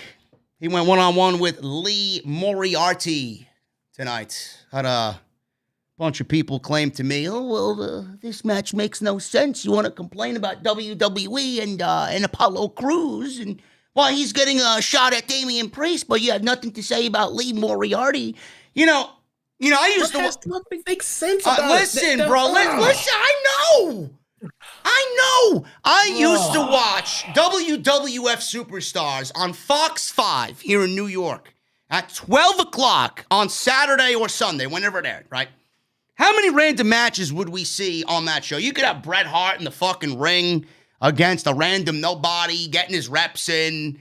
I remember Shawn Michaels in the ring, wrestling, and all of a sudden Marty Jannetty comes out and fucking hits Sensational Sherry with the Hart mirror, right before their Royal Rumble match in 1993. That's where shit happened. They wrestled random matches against anybody. Doesn't matter who. This is what I look at when I look at AEW. They take the old school and the old school way of doing things and the old school mentality, and they apply it to AEW Dynamite. This was only a good thing for Lee Moriarty. This was the biggest match of his fucking life on Dynamite, on TNT, in the ring with CM Punk. So who gives a shit who's in the ring with CM Punk? He's going to be a made man for it. And MJF is soon to follow. Who cares? This is far from a random match. When Punk debuted, he right away said what his goal was, and he wants to come out and help the younger talent. So this is just another match in the story that Punk has already started on, which is helping the younger talent. That's why he's getting in the ring with younger talent, Lee Moriarty. All right, look, he's going on his campaign of getting the younger guys over. This is all gonna shift and move to a different kind of Punk when this part of Punk is done. But for right now, it's not random for Punk to be in a ring with the Lee Moriarty, because right now his gimmick is trying to get the young stars over. I don't see how people do not see this. Listen, look, I get maybe why the casual fan would see it, but casual fans don't watch AEW. Bro, listen, I'm gonna dead this conversation right here, okay? Apollo Crews got a United States Championship match on Raw Monday, and he hasn't won a fucking match. I don't know when. I don't think he's won a match all year. I have no fucking idea. And he came out the week prior because Damian Priest wanted an open challenge, and he turned down the open challenge. He said no, and it went to Sami Zayn. So there's his opportunity. He said no to the open challenge. So WWE gives him a championship match on this week's Raw. What exactly did he do to earn a championship match? Did he pin the champion, one of those ridiculous championship contender matches? No, they just gave it to him. So like you always say, they reward losers with championship matches.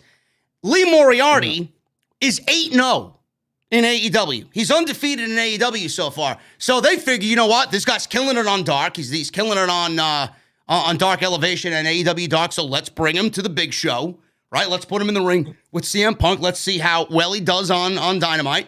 And that's the reason why this match was booked. See, Lee Moriarty won matches to get into a match with CM Punk. Getting into a match like Lee Moriarty did with Punk is basically, in his world right now, a world title match. He's only a made man because of this. He's 8-0. He earned this opportunity. Apollo Crews is like 0-16. He has earned nothing. Well, and let's not forget the story in the ring itself. The story in the ring was Moriarty was pretty much kicking Punk's ass. Yes. And why is that? And why is that, Jesse? Because and why is that, Jesse? Because MJF, they're telling I don't know if this is going to be the story, but MJF seems to be getting in Punk's head. Yeah, but no, I'm looking at it like this. He got most of the offense in, Moriarty. Punk barely eked out a fucking win at the last minute with his GTS. MJF comes out like, you want me to take you seriously? You can barely beat Moriarty. You can barely beat QT Marshall. You can barely do this. And this is where Punk starts putting them over. Well, those guys are actually talented. You know, those guys are really fucking good. That's why I'm having a hard time beating them. That's how he's putting them over. First time in the ring with the Lee Moriarty, and he damn near loses. Then he comes out and says, this guy's fucking good. Yeah. That is good for... That has got to be... I don't know Moriarty personally, but that's got to be a dream come true to be on national television in the ring with CM Punk, with him getting majority of the offense. Are you kidding me, bro? This guy went to the back and he called his mom. He called everybody that he knows, all his close personal friends. I was in the ring with CM Punk. You kidding me? Yep. This guy's fucking... The last 10 years was made with this showing tonight. This all helps. This is gonna help MJF because I mean, at least to me, for me, at the end of this story, it ends with MJF beating CM Punk. So I'm hoping that's where it goes. If it doesn't, I get it. It makes sense. The heel loses to the super babyface, but it would also make, to me, this will make more sense for Punk to take his first L. Also, two things I want to correct myself on. Number one, Apollo Crews did win a match this year. He won the ever so popular Nigerian drum fight at WrestleMania. So how could we forget such a fucking classic, man? Oh my God. I apologize, Mr. Crews. Number one. Let me tell you something about Apollo Crews. You know, he'll be released in about 3 months. Yeah, that too. The only interesting thing I've seen Apollo Crews, seen or heard about him doing over the last, I don't know how many years, I'm dead clean. I don't care. I mean, his time in NXT, his time on the main roster. The most interesting thing he's done is those few seconds he was sitting in the back room next to Roman Reigns talking to Roman. Yeah. That was it. That was the most interesting, because it made me sit there and wonder, wow, why is he talking to Roman? What are they talking about? Him and Paul back there, Roman, like he's giving them advice and teaching them the way. I'm like, this. I like this. Yeah, I like this. They didn't show us the conversation. We didn't hear what they were saying. All we saw was Roman in the back just talking to Apollo Crews. And then shortly after that, he becomes a champion. And then they forgot about everything. They forgot about all of that shit. What happened with him and Roman? What are you talking about? Bruce Pritchard's writing the show. Fucking hell, Nobody could get close to Roman, man. What are you talking about? That was the most interesting thing I've seen Apollo Crews do. It was extremely interesting because he was in the room with Roman. Roman don't like fucking anybody, but he's sitting there talking to Apollo Crews like he's family. Well, I want to see what's going on right there. And someone in the chat said Lee Moriarty lost to Bobby Fish. So I was wrong there. 8-1. He lost to Bobby Fish. I didn't realize that. And so what? I mean, he had a great showing tonight. This match was very good. It went about 12 minutes or so. Punk was behind here because Moriarty was getting the best of him. MJF came out as a major distraction sitting on commentary. And they performed some chain wrestling at the start. Punk looked a little frazzled because of Moriarty taking him down with some arm drags and a drop kick, a clothesline. So Punk was in control. Moriarty regained control.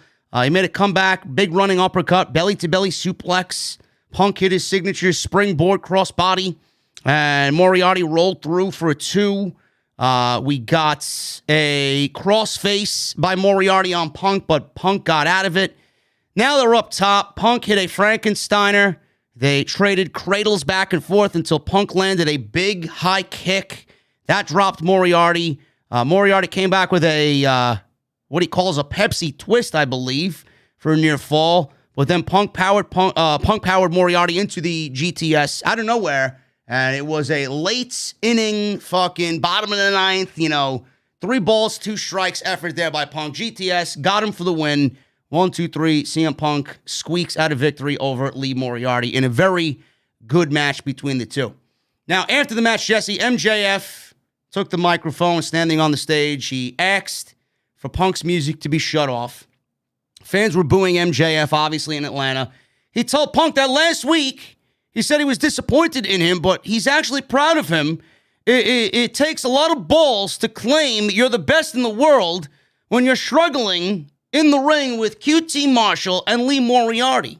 He said the only thing he's good at now is trying to get into Britt Baker's pants.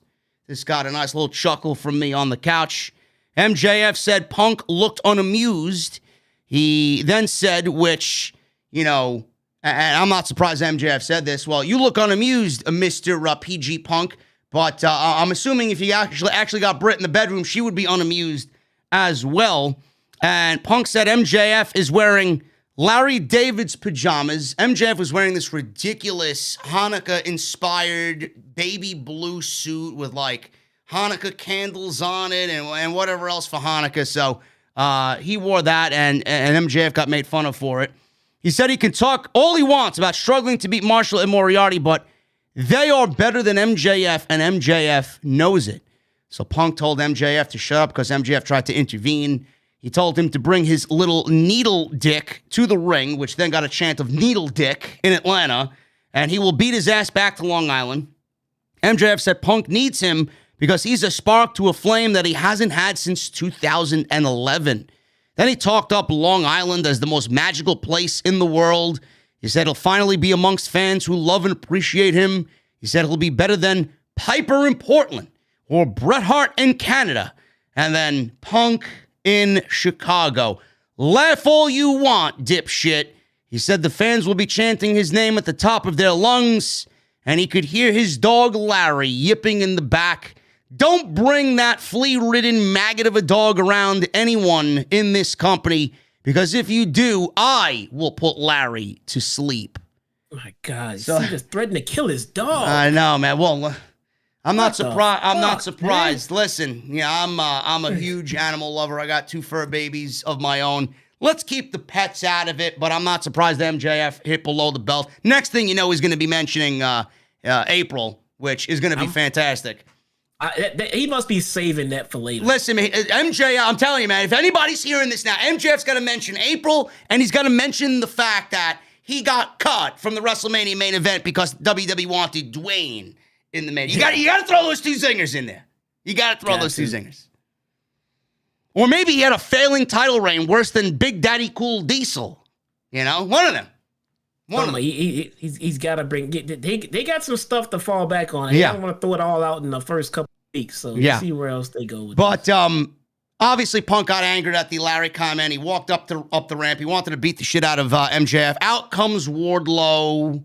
So you know we're getting a Punk Wardlow match at some point, and that's pretty much how they were separated there. Jesse, you are in the mindset going into the UBS Arena next week in Long Island that MJF is going to get a hometown reception, cheers in Long Island. I do not agree with you, bro. I think he's going to get booed out of his own town.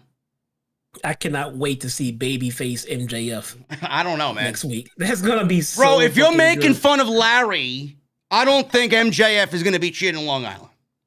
Larry, you're more concerned about Larry. This guy he fucking insulted his own parents. Well, fuck Larry. I'm telling you, man, MJF is going to be a baby face next week. I can't wait to. And Punk is going to play into it. He's going to be a heel for the night, the same way he was the other night when he was facing I forget who was that. Who was facing who? Punk? Yeah, Punk was facing somebody. He started working heel in like the middle of the match. It was Kingston. Kingston. Yeah, it was Kingston at the pay-per-view. Because Kingston is that guy really is having a hard time being a heel. Everybody loves fucking Eddie Kingston. Yeah. So he was getting his cheers, and Punk saw that and said, "You know what? Let's play into this shit, dude." And he started just doing a little heel mannerisms here and there. Brian's good for doing stuff like too. When he was a baby face, if he was facing someone who's a tweener or something like that in their hometown, he'll play heel for the match and then just turn it off at the end of the match. You know, and I can see Punk doing that. MJF's gonna come out to resounding cheers in Long Island, man. I can't wait. Now, we got word on Dynamite that there will be a Dynamite Diamond Ring Battle Royal, and there will be, I believe, 12 they mentioned, if I'm not mistaken, and the 2 remaining men will battle the following week for the Dynamite Diamond Ring. So, MJF is claiming... Losing it? Say again? Is MJF losing it? Well, I don't know. I was gonna raise the question to you, or pose the question to you. MJF is claiming that he's going to be a 3-time Dynamite Diamond Ring holder because he's in the Battle Royal next week in his hometown. But I could absolutely see CM Punk ruining MJF from winning that a third time, and MJF is no longer going to have possession of that ring. Yeah, I can see Punk screwing them out of that ring for sure. It's going to be interesting who Tony Khan dawns the ring holder at the end of this. Which, again, if Punk comes out and screws MJF out of that Battle Royal, guess who's getting booed? MJF. Wrong. MJF is getting booed, man. No way. Anyway, who do you think is going to win the Dynamite Diamond Ring, man? You know, MJF, obviously, he's won it. Clearly, Tony Khan is fucking super high on MJF. Everybody in the industry is. You would have to think that the winner of that Diamond Ring is going to be the apple of Tony Khan's eye, per se. I have it being another heel. I don't even know who's all in it, to be honest. Maybe it's Wardlow. Look, I was just going to say, it needs to be a heel. If not a heel, I would say Wardlow, and it starts to become the catalyst for his turn. I could see that. I like that. Yeah. Or maybe Andrade. You know? Or maybe Cody Rhodes wins it. Oh, God, would you please? This guy has to stop winning shit. I'm sorry. Okay. Anyway, Adam Cole. A lot of I kind of outside of my mind for a minute there. Sorry. Yes, we all know you love Cody Rhodes. Adam Cole, Bay. He made his way out, did his Adam Cole Bay shtick. Adam Cole has been in the mouths of the mouth breathers, the oxygen thieves on social media, claiming that if he was in NXT or if he was in WWE, he would be treated a lot better. Why did he leave? He's joined AEW as a comedy act. He's getting kissed by the Bucks and all this other shit. I'm like, can you let the man enjoy his... When did he debut, Jesse? August? September? Like, seriously. Well, September, October. He's here 2 months and people are already claiming he's buried. I mean, what the fuck? Like, I thought I was bad. People thought I was bad, but I hear takes like this. Don't you see the smile on this guy's face? Didn't you hear when I was there at the scrum how happy this guy was to be there and how Tony Khan loves this guy? Tony Khan put him over on Wednesday nights when they were going war to war with us, show to show with us. This was the guy I was worried about the most, Adam Cole. He put Adam Cole over big time. Bro, this guy's going to be a world champion in AEW when the time is right. You want that next Shawn Michaels breakout fucking performance. Just give it some fucking time, man. We know what Adam Cole is capable of. Why the rush? Yeah, no, I agree. I mean, and to anybody sitting around talking about how Adam Cole is buried, dude, these are, I mean, again, you can't argue with anybody. You can't argue with just everybody, dude. And sometimes people just want to say stuff because they know it'll get under people's skin. I think this is one of the things that they're doing. Nobody actually believes Adam Cole is fucking buried. If they do, then they don't know what the hell they're talking about. So those people, I'm choosing not to argue with. You know, if you put Triple H and Adam Cole together in the same room, and Adam Cole told Triple H, well, I'm not re-signing with the company because I know what awaits me on the main roster. You know what Triple H would do? He'd be like, I know. I'll shake your hand, and I actually stand behind you going to AEW. He didn't even have Triple H on his fucking side. Give me a break. So Adam Cole was out there. Orange Cassidy comes out. Apparently Adam Cole was going to do commentary. Orange Cassidy comes out through the whole hands in the pocket shtick, and the Young Bucks snuck out. Cassidy didn't see them. He turned around and he slow kicked their ankles with his Cassidy super kicks. Cole then gave Cassidy a low blow from behind. Matt and Nick Jackson gave Cassidy slow super kicks while he was grabbing his scrambled eggs. And then they delivered some real super kicks and then a triple super kick. Or they were about to set up for a BTE trigger. Never mind a triple super kick. BTE trigger, but Chuck Taylor and Wheeler Yuta came out with steel chairs, and they chased the Elite away. So it looks like we're getting Adam Cole versus Orange Cassidy at some point, which should be a fantastic match, and I have no complaints about that. Orange Cassidy, yes, comedy. You know, he's a little, he's serious when he wants to be, but you know, he's a great wrestler. I think that much is pretty much known, but you put Orange Cassidy and Adam Cole in the ring, I think some magic could be made. Yeah, I mean, I don't. You put Cole in the ring, and some. I mean, things are gonna go down, and you're gonna like it. Yeah. So there. I mean, there's not too much this guy can do in the ring that's not gonna get over.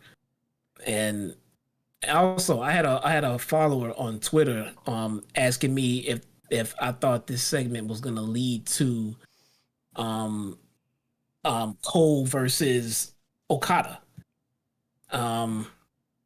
And I didn't get a chance to answer back, but I don't know. That'd be interesting, but I don't know. That seems like something that would be, I mean, should be better than just a one-off. But I don't know. I guess I could see it. Well, the thing is, the thing with Okada is if you're bringing in Okada, you're not teaming him with Orange Cassidy. Okada's coming in to wrestle somebody of name value, and if you're going to put him in the ring with Adam Cole, I will be on my couch with a cold beer or 3 and a bowl of popcorn. Take my money. Yeah, there's nobody hotter in AEW right now than the guy who apparently is being buried.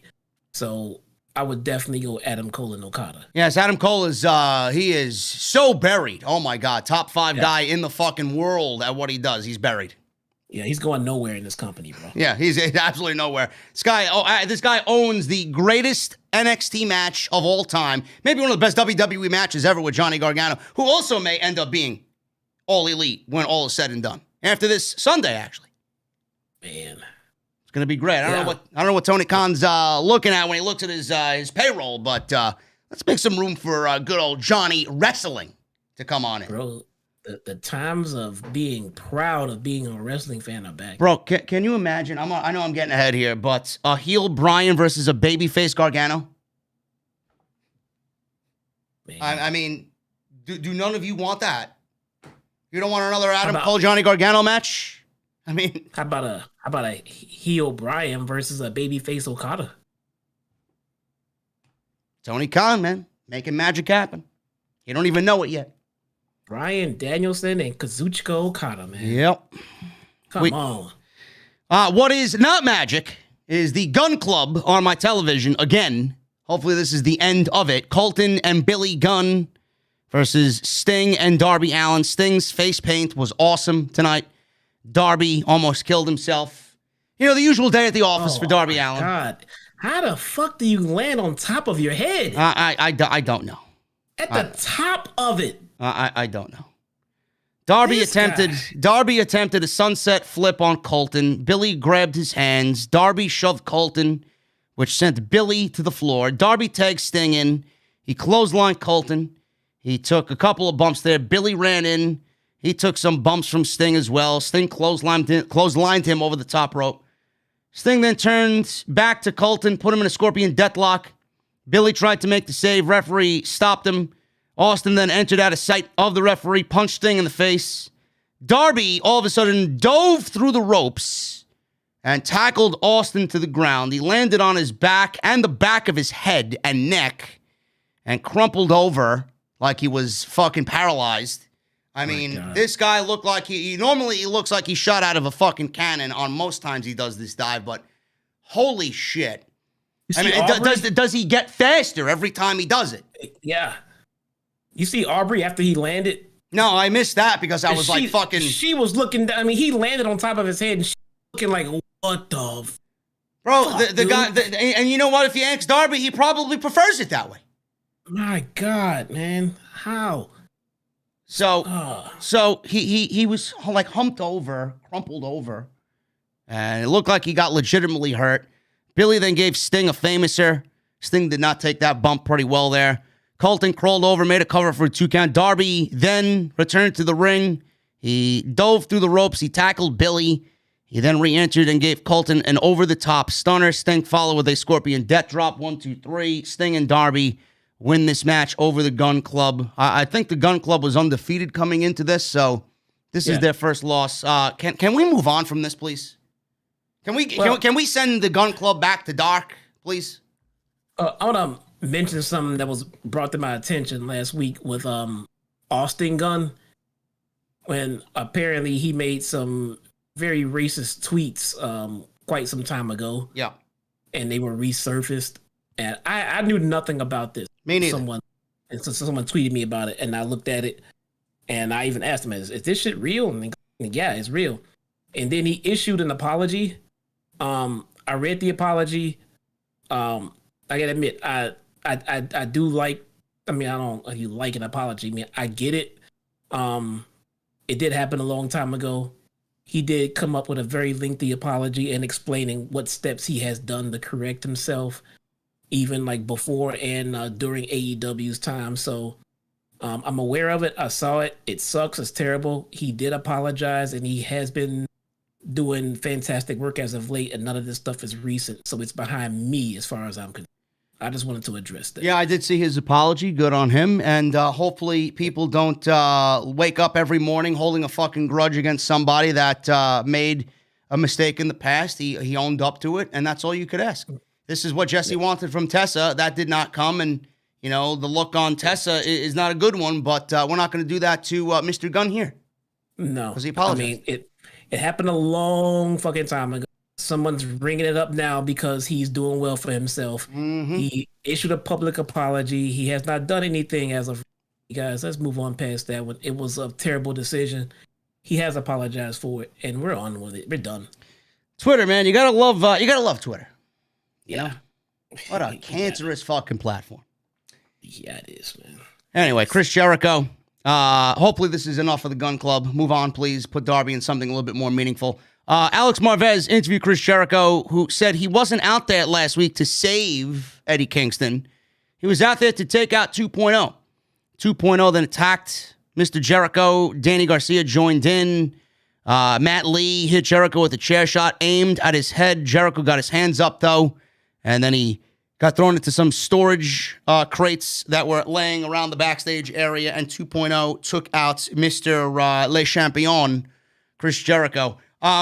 You know, I know a lot of people look at 2.0 as NXT leftovers, jobbers, and they haven't had much to do on television yet. But, you know, I think, Jesse, and I'm pretty sure you think the same way, even though they haven't been given much to do, you know, they kind of felt, or they kind of were placed in that group of, oh man, Tony Khan is just fucking hiring anybody. You know, he's just bringing in fucking anybody.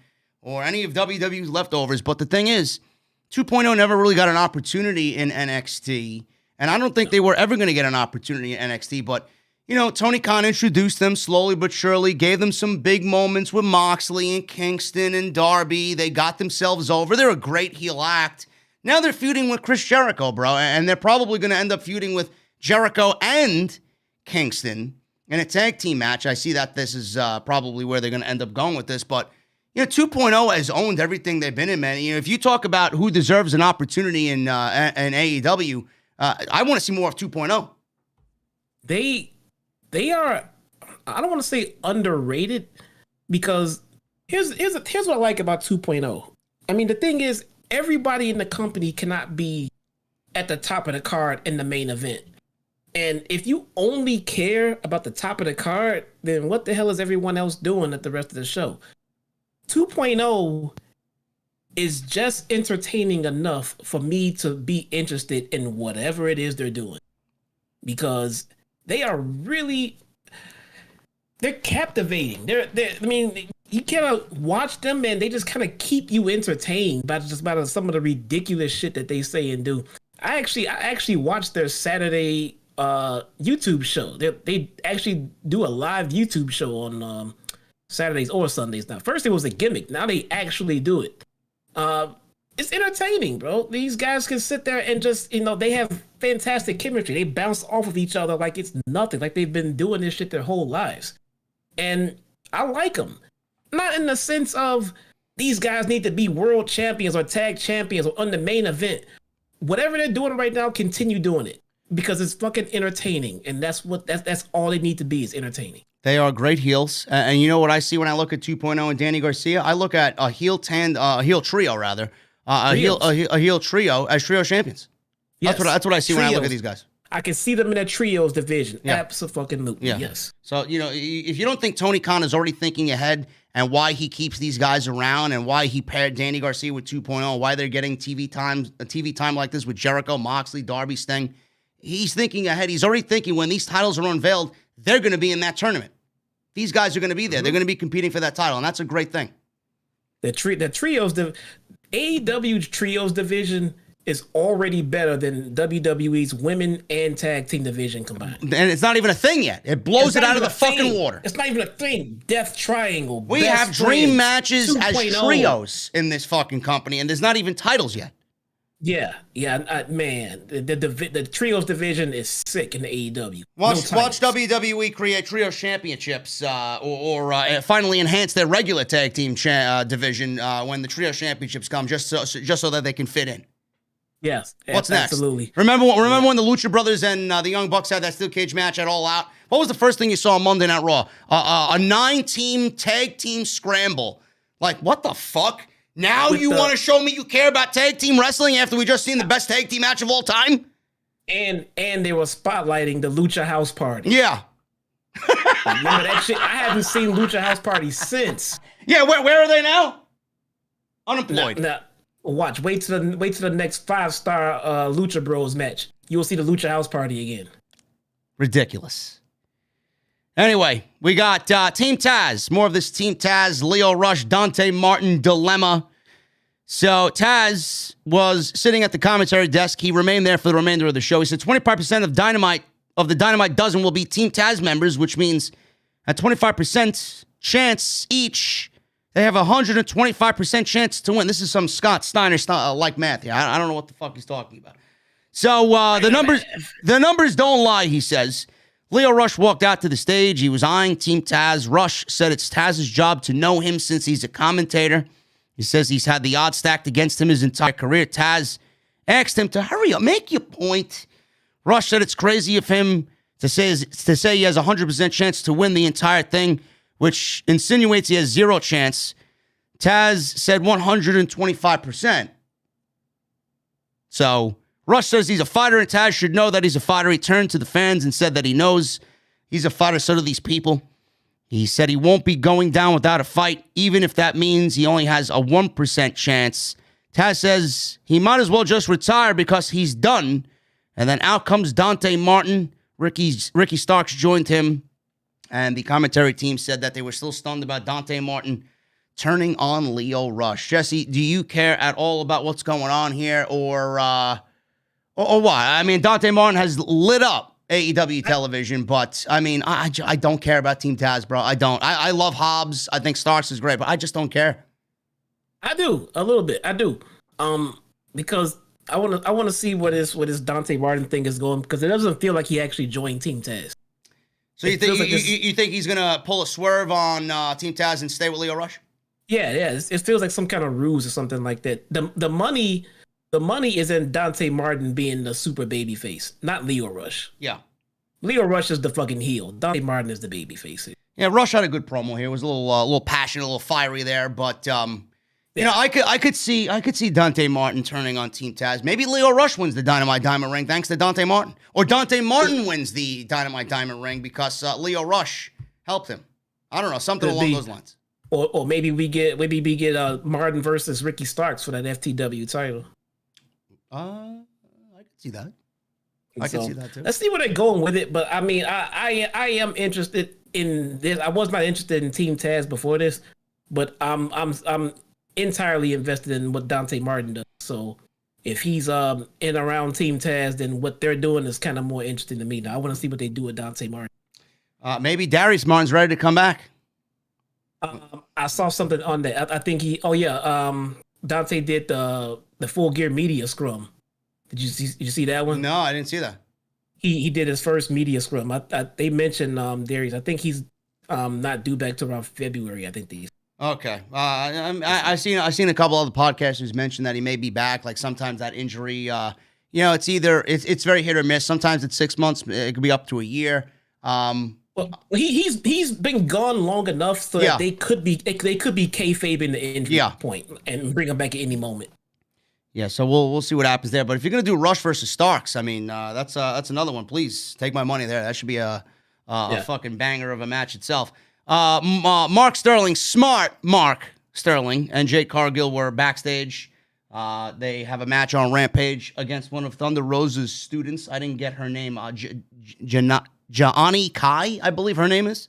I don't know if I botched that in my notes here. Answering their challenge, Jade called it light work. Thunder Rosa then came out, and she was telling Jade Cargill that Tony Khan made her a special commentator for one match, any match of her choice, on the night because Jericho's not going to be there, and she chose Jade Cargill's match against one of her students.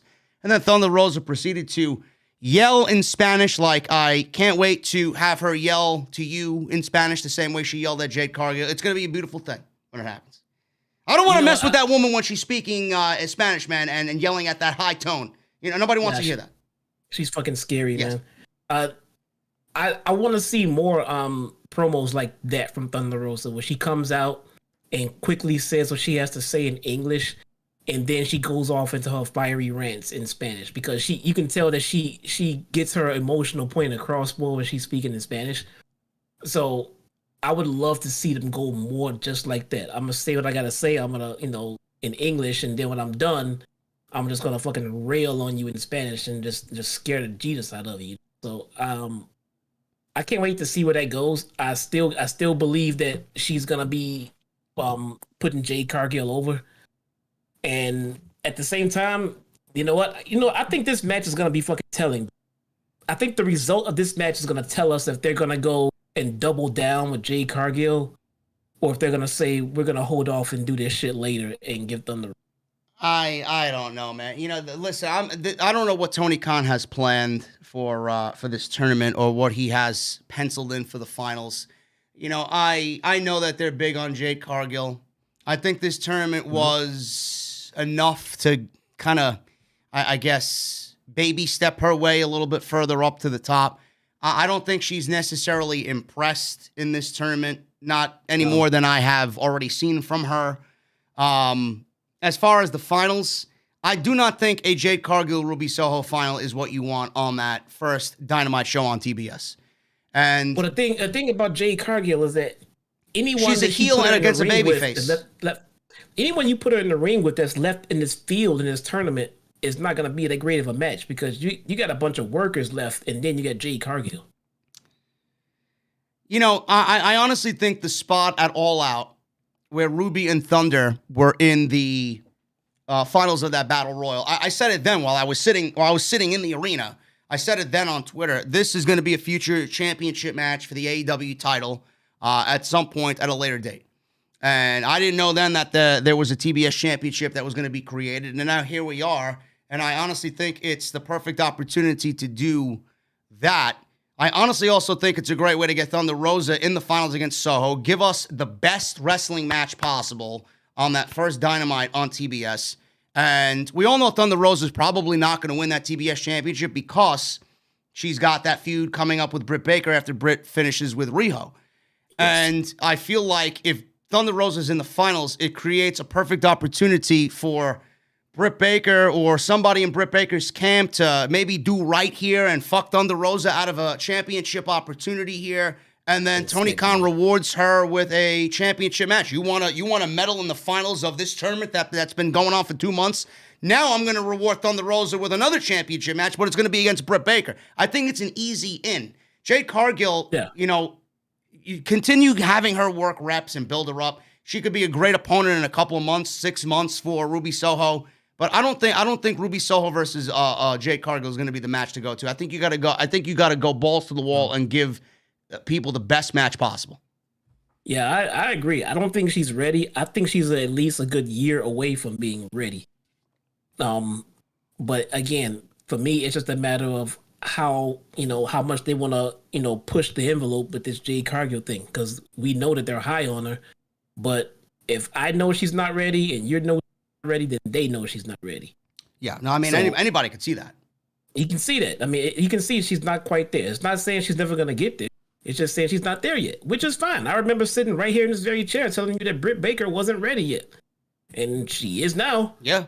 So I would love to be sitting here a year from now saying Jade Cargill is ready now. And I don't want people out there in fucking Twitter land or some AEW geek out there who thinks, I'm shitting on Jade Cargill or anybody in the chat. No, I've said time and time again, and Jesse has, Jade Cargill legitimately has everything you want to be a top female performer in this industry.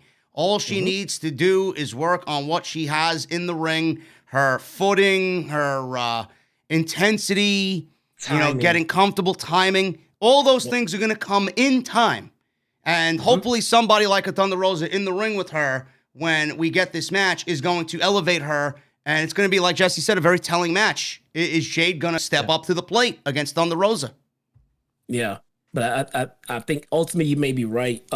It makes more sense to have Thunder, because you can't keep having Thunder Rosa just lose with everyone. No. I mean, you can't do that shit forever. So if she's gonna beat Jay, great. If she's gonna lose to Soho, it needs to be a reason behind it. I think you may have hit the nail on the head. Remember, someone from the Baker camp come in and cost her the title. And also remember, Thunder Rosa was in that triple threat match on Rampage a couple of weeks back with Jade and Nyla, and Thunder Rosa lost that match. Jade won that triple threat match over Nyla and Thunder Rosa. So this is going to be a way for Thunder Rosa to get back at Jade.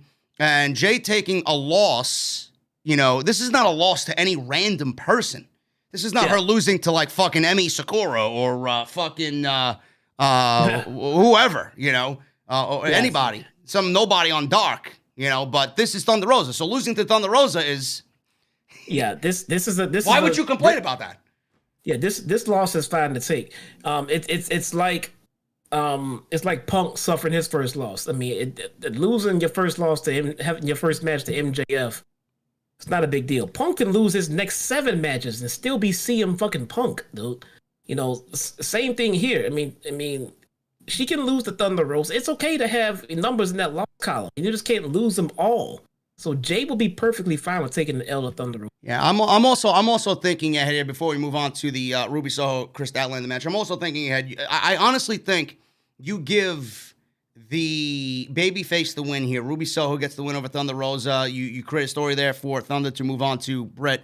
You know what I'm thinking? I'm thinking ahead. How about a Ruby Soho versus a Serena Deeb feud for the TBS Championship as Soho's first feud? That is something to get excited about. Okay, yeah, that works. I still want to see Deeb and Sheeta. We're gonna get that too, and I think Deeb is gonna get the victory over Sheeta. I really do. Good. Deeb. I mean, I want to see more of this Deeb.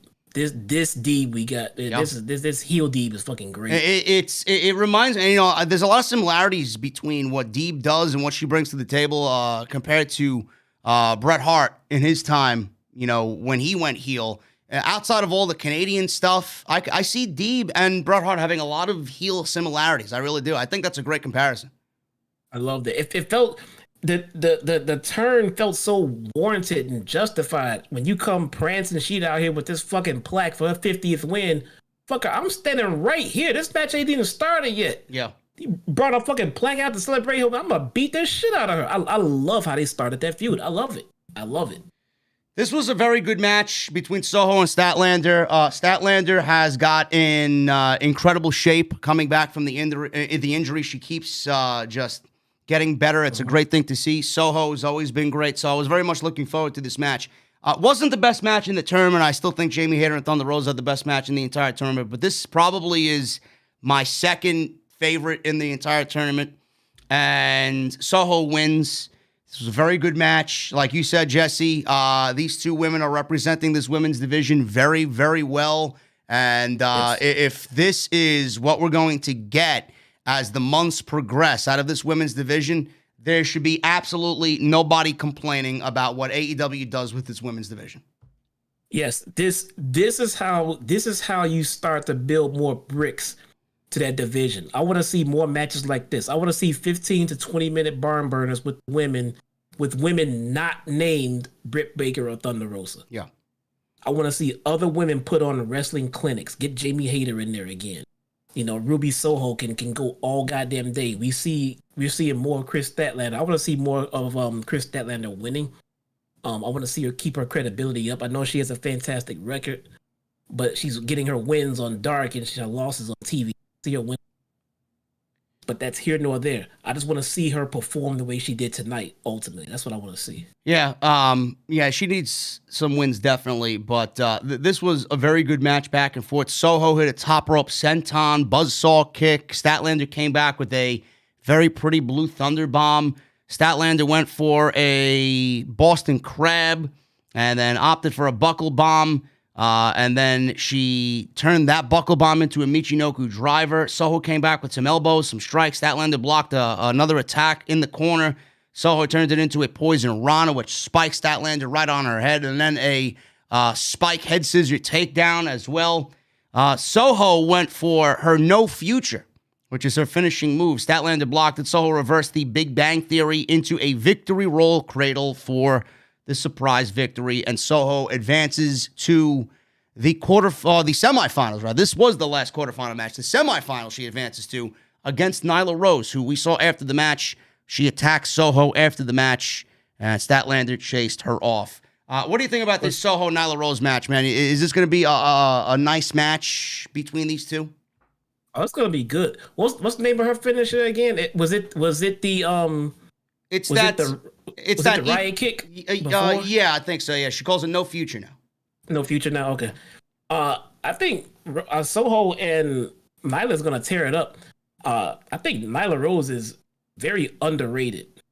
I mean, to be honest with you, I know she was a former champion and things like that, but I think the stick of her being just a beast in the women's division is a little underrated. She's really good, man.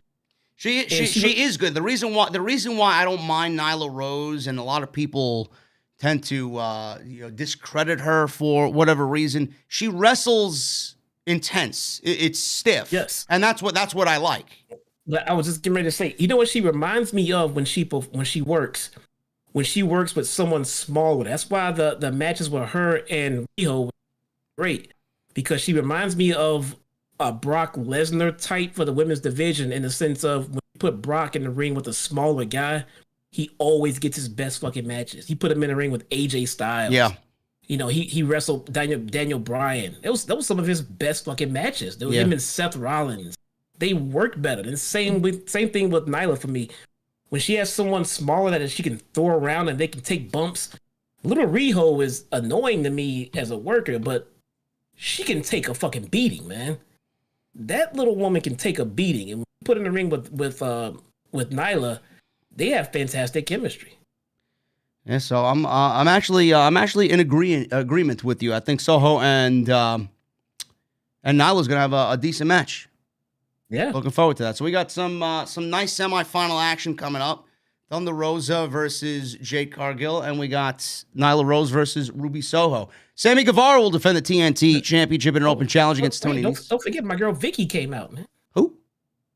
What the fuck? Man, don't skip over my. What? Excuse me. The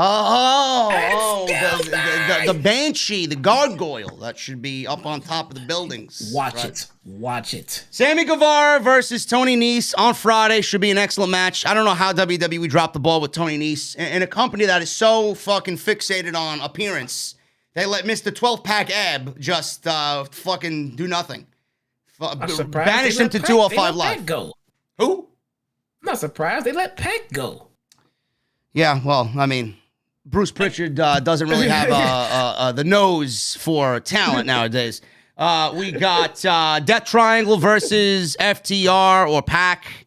No, not Pac. The Lucha Brothers versus FTR for the Tag Team Championships, 2 out of 3 falls. That should be an unbelievable main event. And then Jade Cargill will be in action against one of Thunder Rosa's students. Dynamite next week, the Battle Royal for the Dynamite Diamond Ring. Bryan Danielson versus John Silver, who's from Long Island. And Riho versus Jamie Hayter next week. Should be a good one. That should be good. And then we got Winter is Coming, 12-15 championship match already confirmed by TK on Twitter. Hangman Page versus Wyndham is coming. Wyndham's coming. Okay. Hangman Page versus Bryan Danielson for the AEW championship. Main event, guys. We got a Cody Rhodes main event on Dynamite tonight. An Atlanta street fight against Andrade El Idolo. My God, did Andrade look like he was about to bust out of that shirt, man? I don't know where he went shopping, but Jesus Christ, he bought 2 sizes too small. Holy shit. This guy looked like a fucking hitman tonight. He legitimately looked like a fucking more buff, low-key. You know, low-key on House of Glory's got the whole hitman gimmick. Holy shit. This guy came out looking like he was ready to kick some ass tonight. And Cody made his his overly babyface entrance down the center of the ramp with his epic music playing. So he was. Why is this the main event? Because it's Cody Rhodes. Okay, that's what I thought. Yeah. Go ahead. Cody Rhodes in Atlanta. Yeah. So Cody got attacked during his entrance by Andrade. Arn and Jose were fighting as well through the tunnels. Cody landed a twist and crossbody off of the barricade as they moved back down to the ringside area.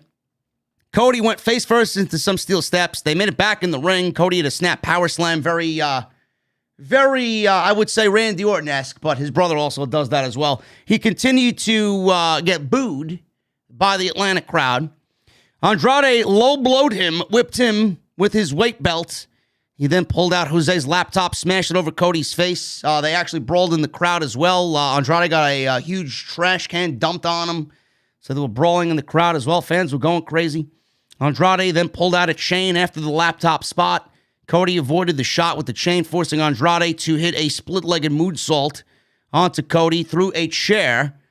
Cody fought out of a suplex, kicked Andrade low. He went for the Cody cutter, but Andrade countered it by pushing Cody to the floor. Andrade went for another chair moonsault, but Cody tossed the chair as he was laying on his back. Andrade does that moonsault and then the standing moonsault. He didn't do that. Andrade got a chair thrown in his face mid-moonsault by Cody Rhodes, who was laying on his back. That was a great spot. Cody grabbed the chain, punched Andrade with it. He went for a tope suicida. Andrade cut him off with a chair shot of his own. Andrade ripped up the padding at ringside. He went for his shadow DDT on the exposed floor. Cody, at this point, had been busted open, Jesse. It's not a Cody Rhodes match unless we see the Crimson Red Mask. It's not a Cody Rhodes promo unless we see a Crimson Mask. So he powered out of the DDT attempt. Cody grabbed his color at fucking charity events. This guy was bleeding. He countered Andrade's DDT, so he goes underneath the ring for some toys. Pulls out a kendo stick. Fans booed. He threw the kendo stick away. He pulled out a Triple H sledgehammer. Fans booed more. He threw it away. So this guy, Jesse, pulls out the final toy from underneath the belt. I don't know where this came from or who put this underneath the ring. Pulls out a golden shovel. And this guy's a fucking heel. And he nails Jose with it, who was running down the aisleway. Jose got smashed in the face with the golden shovel, and that was the last we seen of the golden shovel. Jose. Nice to know you, Jose. You got buried by the golden shovel. You know who else has a golden shovel, bro? You know, Bruce Pritchard has the golden shovel. I heard his is a lot bigger, though. Triple H's. I heard it's a lot. Triple H doesn't bury anybody. What are you talking about? Man, they took Triple H's golden shovel, man. Well, Bruce now owns it, bro. It's hanging above his fireplace, above his mantle. Yeah. Guy looks at it every night while he's sipping a fucking cognac on the rocks. Who am I gonna bury next? Ha ha ha ha ha! Yo, Vince, how about we release Angel? You know? But fucking believable, man. Jose got smacked with the golden shovel. Andrade then splashed Cody over the corner to the floor, which looked great. He jumped off top and splashed Cody to the outside. Back in the ring, Andrade hit a corner double knees onto the chair that was across Cody's face. That looked fucking brutal. Andrade then produced a table, put it in the ring. Cody landed the drop-down right hand that he usually does. He charged at Andrade and was hip-tossed into the table. He went right through the table that Andrade set up. Andrade brought in another table and perched Cody right on top of the table. He climbed up to the ropes. Cody rolled off and then met Andrade up top, counted Andrade up top. Cody crushed Andrade, and all of a sudden we see this masked individual, this hooded individual jump in the ring. Got a hood on, got a face mask on. She pulls down the mask. And there we see the returning Brandy Rhodes. She's spraying the table with fucking lighter fluid. She torches the table. The table goes up in flames. Cody hits a reverse DDT or a reverse suplex off the top turnbuckle. He takes the brunt of the fire flaming table. His whole back is fucking charred. And then Andrade, they showed the replay, Jesse. It looked like Andrade missed most of the table, but the fire looked like it got Andrade right in the face. Hopefully he's all right. Cody went for the cover off this flaming table spot. I don't know why they wanted to think that they were ECW tonight in Atlanta, but I'm not surprised with who was in the main event. Cody. And we got Cody winning with a flaming table suplex on Andrade, 1, 2, 3 in Atlanta. They cheered him at the end, and Cody went off victorious in his hometown. Yep, the big baby faces from the hometown got the win by setting the table on fire on a 2-1 advantage. Yes. All right. Yes. Is this over now between Andrade and Cody? What? Why would it be over? I don't know. Why do we need a flaming table spot at the end of tonight's show? I don't know. I'm not complaining about it. It's not like AEW does flaming table spots every week. No, there's nothing wrong with a flaming table spot. I mean, they don't do them all the time. Sprinkle one here or there. Why not save it for a pay-per-view or something? I will tell you what. I will tell you what, though. Cody Rhodes is a fucking madman. He didn't have to do that tonight, but he opted to do it. Yeah, he didn't have to do it at all. I mean, Andrade didn't have to do it either. But he did it. No. Yeah. I don't know. This guy got cheered at the end of it. Is he a heel? Is he a babyface? What's going on? Hey, he's clearly everything the fans want him to be right now, right?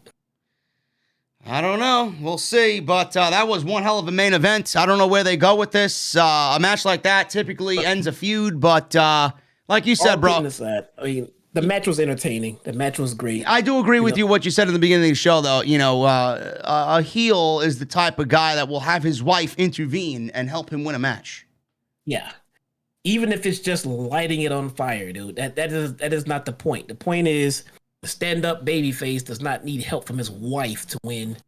So I can take all of this as long as you just come out and tell me he's a heel. Listen, man, I think we're well on our way there because if Brandy is on TV now and being added back to the Cody act, there's no fucking way that they cheer Cody Rhodes with Brandy standing next to him. He's gonna get more boos now than ever before. Brandy standing next to him. Dude, when you get booed in your hometown and you're a babyface, you're not a babyface. Well, tonight was the first night I really felt like Cody Rhodes was AEW's version of John Cena. There was "Let's go, Cody. Cody sucks" chants. I'm like, Jesus Christ, is this guy gonna just do the whole John Cena thing from this point on? I really hope not. I really hope not. I mean, Cena got over that hump because he went.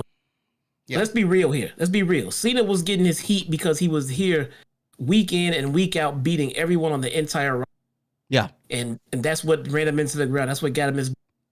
And he did not get over it. He went away. And then came back, and the fans, like me, appreciated what he did a lot more because we wouldn't even see him every week. So we kind of got over that. Roman's heat did not go away. He eventually had to turn heel, and now he's being booked correctly. Cody is going to have to fucking turn heel or go away. Salrex just texted me, which is a very good observation on him. That explains why Cody's back the entire match had some weird fucking... It almost looked like he had like some feathers on him or some fucking like deterrent on his back the whole match. You see that? Yeah, that... And look, Taz played it off as trash from the outside spot. Yeah, commentator said it was trash. It looked like he was peeling from tanning. Oh, really? Maybe it was something to deter the flames. Now that we look back at it, that could have been. It could have been a flame retard. Could have been. But I just thought it was his peeling tan. But yeah, maybe they did put something on to try to help mitigate the flames. Yeah, it looked like dried glue. Someone in the chat, whatever. He still got burned. Oh yeah, he did. So he got burned pretty good. Yeah, hopefully he's all right. He won't be wrestling next week. So hopefully he's all right. But Dynamite was very good tonight.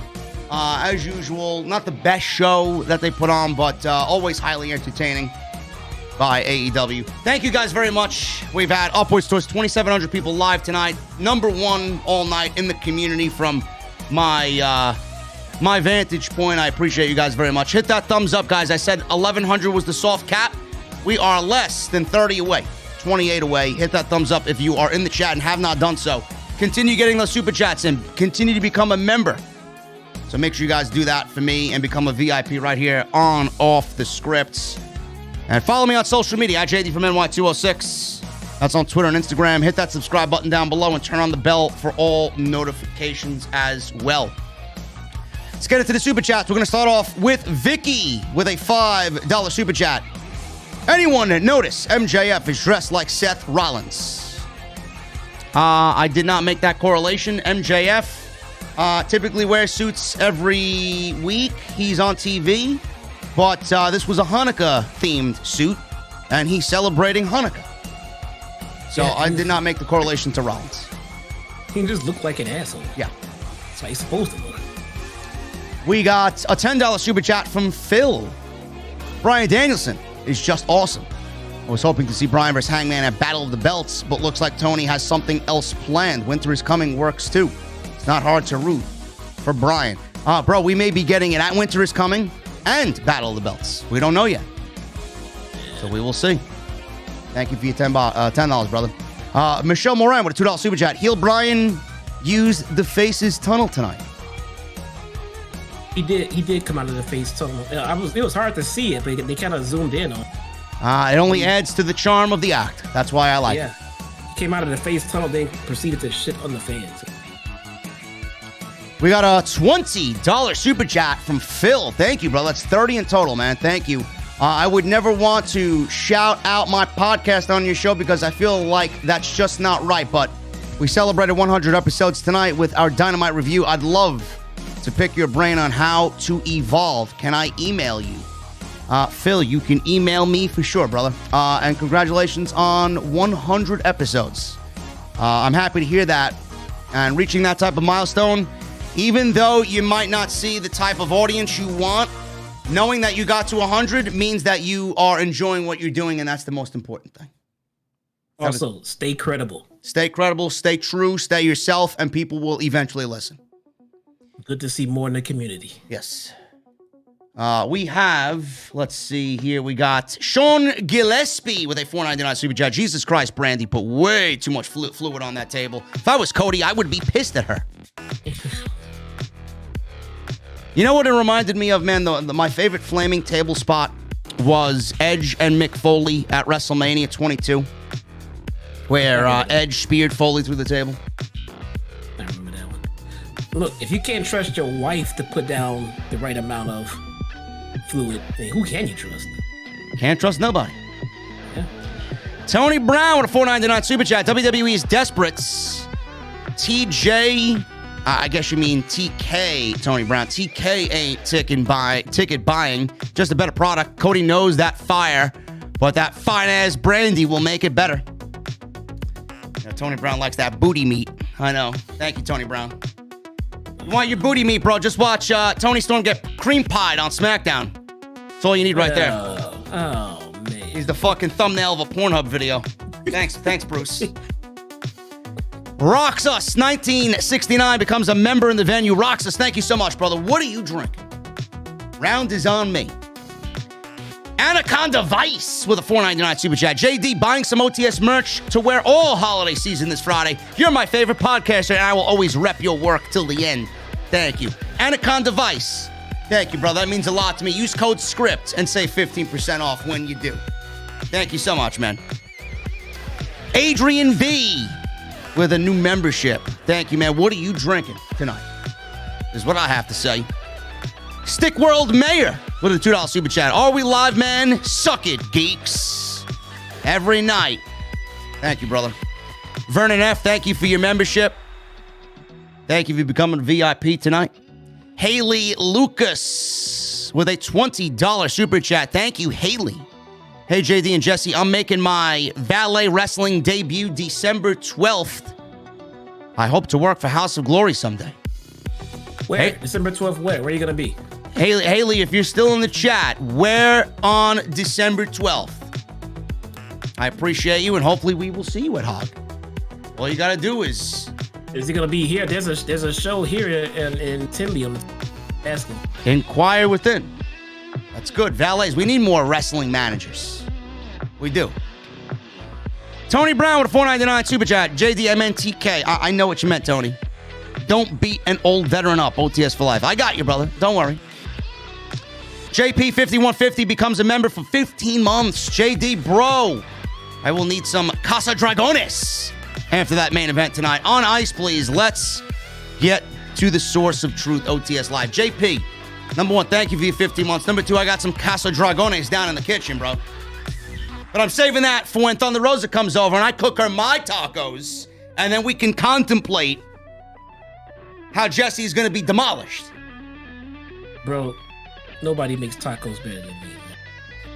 Listen, are you serious? Don't. Bro, listen.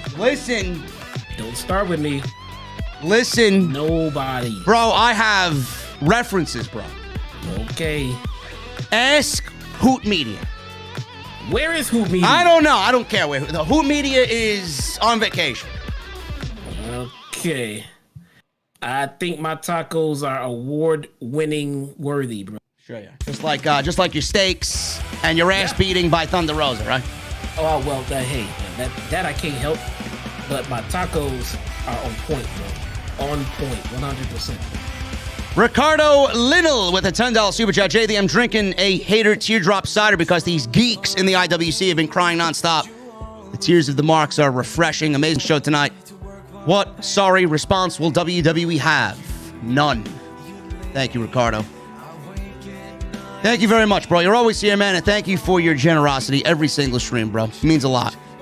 Rick O'Shea with a $4.99 super chat. I will be at Revolution. Hashtag time tells no lies. Rick O'Shea, I may be at Revolution as well. If it's in Orlando, I may be making the trip. I like Orlando. Maybe I'll catch an NXT show while I'm there, too, and get there a couple days early. I'll show up at the WWE Performance Center. I'll be like, hey, yo, Tony D'Angelo, bro, where are you? You fucking gabagool. Let's go grab a couple of beers and go eat some Italian food. The Tony D from Chicago.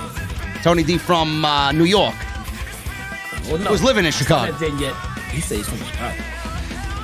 Michael Raymond with 2 super chats, a 5 and a 2. JD, I've been beat up, fought my ass off, and became a PhD candidate. I've returned. Will Matt Riddle finally start the I lose, I wear shoes challenge? No, I hope not, Michael Raymond.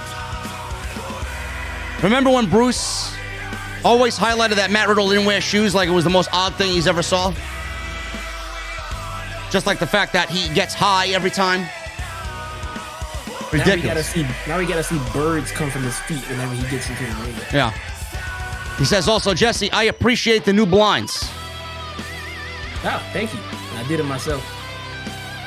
Stupid Stars Music with a $4.99 super chat. JD, you're great and pure entertainment. Keep it up, bro. Much love from Austin, Texas. Hey, is that Thunder Rosa behind Jesse? Don't scare him, bro. Don't scare him. He's already sleeping with one eye open. Jesse's not as cool as Dave LaGreca, so I may have to replace this geek and get somebody like LaGreca because Thunder Rosa doesn't want to bother him because he's not going to put up a fight. LaGreca got a raw fucking deal. Nobody's sticking up for this guy. Listen, man. I saw him at the mall eating a piece of cake and she came and shoved it in his fucking face. Listen, man, busted open sucks. That's Thunder Rosa expressing herself in oh so many words. They called the fucking cops, man. Now, busted open's all right. I mean, when Bully Ray's not shilling, it's okay. Bully Ray blocked me. I don't know why. And I have absolutely no idea why. So again, anybody out there that can find that out for me, I have no idea why. I don't know, man. I don't know what to tell you. I'm blocked by quite a few people. JBL, Cole, Big Show. But the only one that I actually care about and I want overturned, if I can get it overturned, is Sami Zayn. Sami Zayn blocked you? I have no fucking clue why Sami Zayn would have blocked. None. I don't know. We love Sami Zayn over here. I don't know what the fuck is. Love Sami Zayn. I have no idea why he blocked me. I'm just as shocked as you are when you found out KO. Yeah, but you actually aided in KO unblocking me. I mean, again, it made no sense. I mean, he probably realized, like, why am I blocking? You know who unblocked? You know who unblocked me, bro? Seth Rollins unblocked me. No way, he did. Yeah. Wow. I have never once in my life said anything negative about Sami Zayn anywhere on any platform. Never. Hey, take it as a compliment, bro. I don't know why. No, I don't want to be blocked by Sami Zayn. Even Big Show. Look, I put Big Show over the other day. He's actually doing really fucking well on Dark Elevation comedy. Him and Eddie Kingston have like the best fucking chemistry, man. And he's got me blocked on social. I don't really care that Big Show. I honestly, I don't know if there's the one person that I'm genuinely shocked by that's got me blocked, and I don't know why. He's got a lot of people in the community blocked. Is Shawn Michaels. Shawn Michaels has me blocked. Yeah. Oh wow. Yeah. Getting weird. He's got Solid Monster blocked as well. Solid Monster's the biggest Shawn Michaels fan. I don't get that at all. I mean, I can get if I said Baron Corbin's got me blocked too. Who Yeah, him too. Yeah. Yeah. Fuck, dude. Stupid Stars, thank you, bro. Joseph Taylor with a $5 super chat. Do you think Kyle, Johnny, and Bray will show up in 2 weeks? Kyle, yes. Johnny, I don't know. Bray, we're kind of predicting December 15th for Bray. Still good on Shawn Michaels. Trey Van Garrick with a $9.99 super chat. Pretty decent show tonight. Another overbooked Cody main event with a great finish. Seeing how they're gone forever, I was hoping we can get a shit row. I don't know where they're going to end up, bro. So, I feel bad for Swerve, man. Swerve is awesome. Magician Sapphire with a $10 super chat. Thank you, brother. I really appreciate the $10 super chat. I just lost you in all these Sea of super chats here. Oh, there you are. I know Cody got all of the table, but I thought Andrade did a great job selling the burns to the face. He really did. I thought he did as well. It even looked like his face could have hit the flames on the table. Yes. Andrade is awesome. He is. He's great. Fabian with a UK $10 super chat. Hi, JD. Following you since your Battleground 2015 review. Here's a little thank you for your incredible work. Kind regards from Germany. Thank you, brother. Fabian. Al Cryptic with two $5 super chats. Marco, Luther, Sonny Kiss, 90% of the Nightmare Family, Joey Janela, Sean Spears, all need to go. Waste of money. Invest in franchise Ring of Honor talent. Sean Spears is not going anywhere. Sean Spears is great. Yeah. Keeps bodies in, too. Yeah. Yeah, the rest of who you name can absolutely take a walk. Tyler Brittingham with a $9.99 super chat. What's up, JD and Jesse? Great show as always. What are your thoughts on Cody turning heel and taking over the Elite in Kenny's absence? No. Cody needs to be by himself as a heel. Hula Grim. 13 months re-up, bro. What happened to the 1 month that happened before? See, you got your shit fixed. I would like a formal apology for being called a noob last week. It was a botch on Google's end, and I chokeslammed them straight to hell. Nice to know, bro. Now you're only a halfway through, or you got another 12 months to go to get the gold microphone. Halfway to go. Good shit. Trey Van Garrick with a $4.99 super chat. The ones who believe that Tony bought the tickets to his own show are the ones who got catfished online for thousands of dollars. Yes. Yeah, he did it for Rikishi. Hooligan with a $5 super chat. Adam Cole might be the first wrestler I've ever seen who was already over upon entering a company, and yet his crowd reaction gets louder every week. Hooligan, you got to remember, he's buried. He's got a top-selling merchandise t-shirt, 2 of them on AEW Shop, and he gets the loudest pops every time he's on TV. He's buried. Francis Loop with a $5 super chat. Where's Kip Sabian and Trent Beretta? I think the Butcher and Blade need to be on their own away from the Hardy family office and beef baby faces. Kip Sabian is coming back from injury and he's reworking a gimmick. Trent Beretta is coming back from an injury. He'll be back soon. And Butcher and Blade need to be a heel with the bunny away from Hardy. Yes. Blade is injured. Yes, Blade got hurt. I don't know how serious it is, but yes. But the Butcher looked really good in that. Butcher looks great. He looked fantastic. Ricardo Linnell with a $5 super chat. CM Punk still moves the needle. He moves WWE's needle. The WWE can't help themselves. Punk all influential, even on WWE television, and he's not even there. It's awesome. Royal reacts with a $5 super chat. After 2016, it was already over. Vince was jealous of Shane, and Triple H was running the company better. You know it, bro. Jesse and I have been saying that since fucking the 1 hour NXT days. Puerto Rico with a $10 super chat. The fact that CM Punk mentioned The Miz and then The Miz pops up out of nowhere in WWE to face Edge shows how popular CM Punk really is. Either that or it shows how lame WWE's writing staff is. Because they're clearly watching AEW for pointers. Yeezus with the $9.99 super chat. Upset that El Idolo. Lost, but what a main event. Respect for both wrestlers. Yuri Youngblood with a $5 super chat. Off topic, but I would like to hear Jesse rip WWE for that terrible copy and paste promo from Miz and Edge. Yuri, we talked about it earlier in the show, bro. I think we're all tapped out. MGM Bolin with a $4.99 super chat. How would you feel about Swerve Scott and Private Party as a future trio? You owned Grimm's Toy Show yesterday, by the way. I could see Private Party and Swerve Scott. I can. I think that makes a nice trio. Private Party's got to get away from Hardy. And I owned Grimm yesterday because I spent 5 hours at the auto mechanic getting the Mustang checked out for a routine 30,000-mile service, and then they end up telling me I need a new transmission. But the transmission is under warranty, so I'm going to be without the Mustang for 3 weeks. Fix or repair daily. Fix or repair daily. What are you talking about? Ford. Oh. Well, listen, man, maybe my next car will be a Dodge Challenger. Should be. Well, then I'm going to have to get new fucking graphics made then. That's the way they go, man. The Challenger is the shit, bro.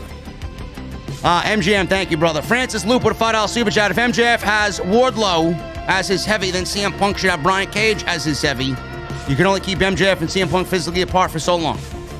Baby faces don't have heavies, bro. Yeah, CM Punk don't need a heavy. Prodigy RKO with a $20 super chat. The IWC love to hate what they don't understand, JD. Much love to you gentlemen for grilling the WWE shills again. Keep your head up, big guy. CM Punk MJF is greater than Miz Edge. Thank you, bro. Appreciate your generosity and your support, Prodigy. Thank you, man.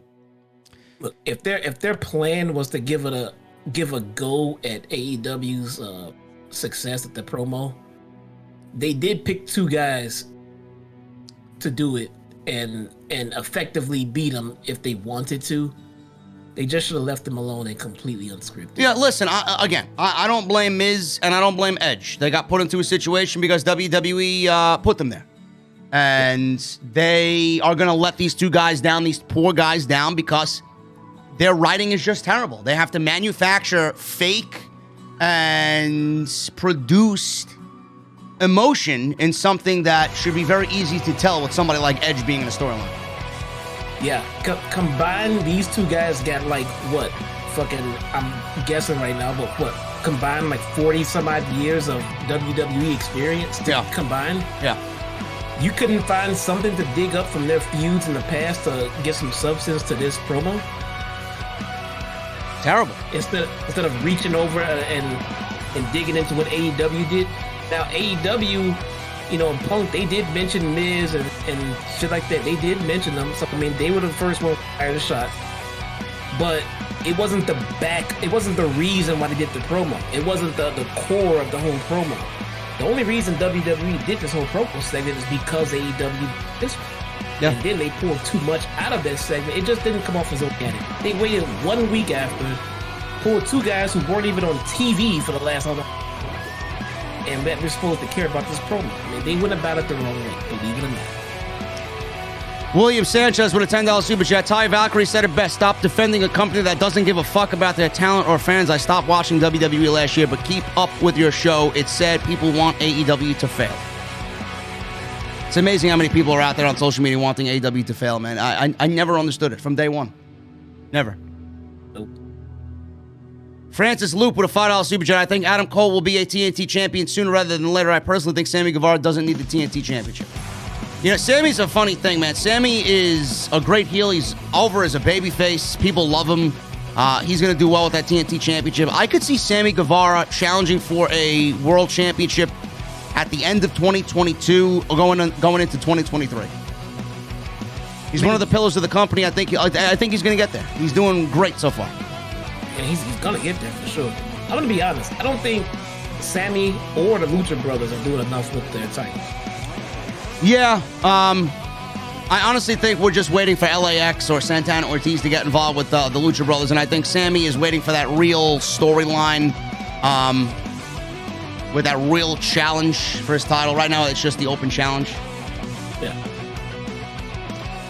Thank you, Francis, for the $5. Spirit of the Wolf with a $5 super chat. JD and Jesse, you guys are the best tag team in the IWC. Thanks for watching WWE so we don't have to.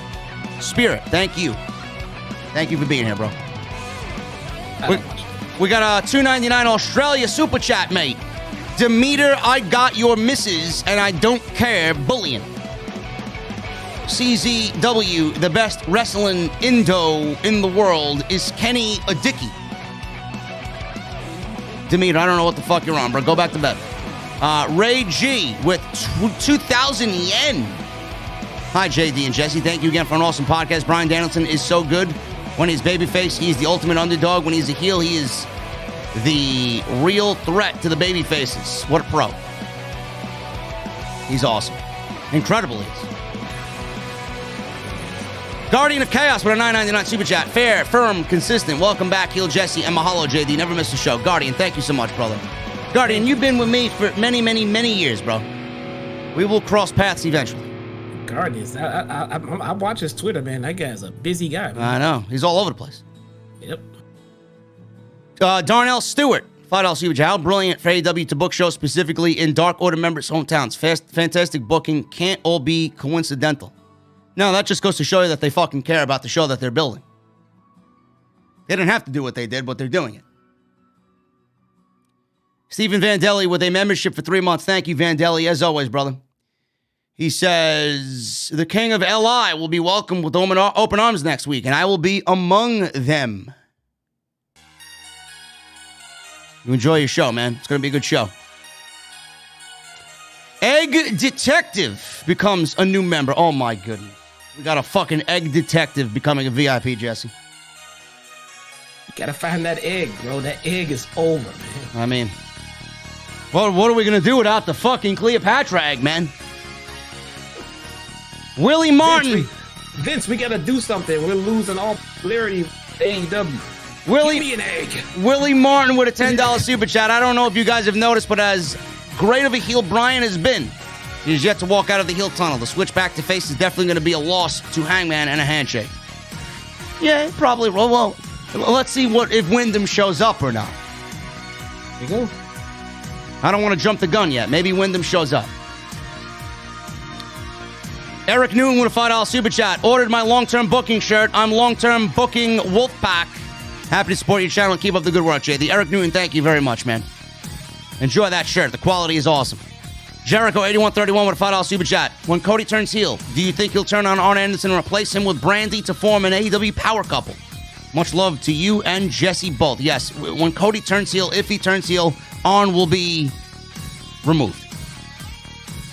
Gotta keep Arn on TV, though, somehow. Ernie Vasquez with the $1.99 super chat. AEW storylines are great and to the point. Love them.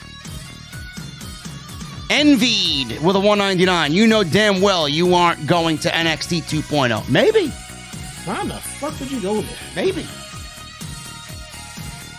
Shakoy with a $2 super chat. AEW is a family while WWE is a company. OTS for life.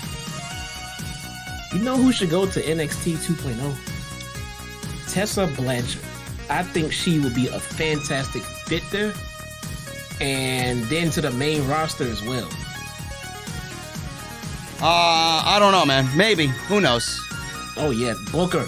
Grab her. Oh, yeah. Push her. Marcus Gunn with a $2 super chat. JD and Jesse will forever be better than Vince. J Ray with a $5 super chat. WWE is in way over their heads with the creative booking while AEW continues to grow and get better. After Reigns, who's next? Lesnar. That's what I'm afraid of. Vernon F with a $5 super chat. JD, you got me dying over here with that cream pie comment. Hopefully that finish doesn't sound like, oh my gosh. LOL. J Ray with two $5 super chats. JD and Jesse, give me your personal top 4 Mount Rushmore. Mine is Austin, Undertaker, Flair, Hogan. And then he says the table spot was bananas. Brandy should have pulled the table back before lighting the fire. It was too close to the ring. Respect to Cody and Andrade. It was. They did overshoot that. My Mount Rushmore is Austin, Undertaker, Shawn Michaels, and The Rock. With an honorable mention of Bret the Hitman Hart. I can see that. I'd say Hogan, Austin, Rock, and Cena. Yeah. Yeah, Cena. Anybody that says Cena, I'm not gonna argue with them. Hogan too. I know Hogan. Not many people out there Hogan fans nowadays, but I mean, without him, the sport doesn't exist. So. Yeah, I hate the guy. I say him first. Yeah. Brian with a $1.99 super chat. You look tired, Jesse. I am a little tired, man. A long day. J Ray with a $5 super chat. One last thing, guys, because I don't want anyone to get their hopes up beforehand. Wyndham is set to debut at Revolution. Not Winter is coming. J Ray, how do you know this information? Wyndham told him, bro. What the fuck? Wyndham told J Ray, apparently. God. Gee, what do you think? Yeezus with a $9.99 super chat. Wasn't my favorite episode tonight, but still was entertained for the most part. Can't wait for Winter is Coming and Battle of the Belts. Me too. You want to know why? Because the venue's going to be packed. And anytime the venue is packed, I am a happy camper. And we got Demeter, JD, you a-hole, bullying, Amazing Red is my wife. With an Australian 149 super chat, he leaves a super emoji-con, shit emoji-con. Thank you, Demeter. Go to bed, Demeter. Please. Go to bed.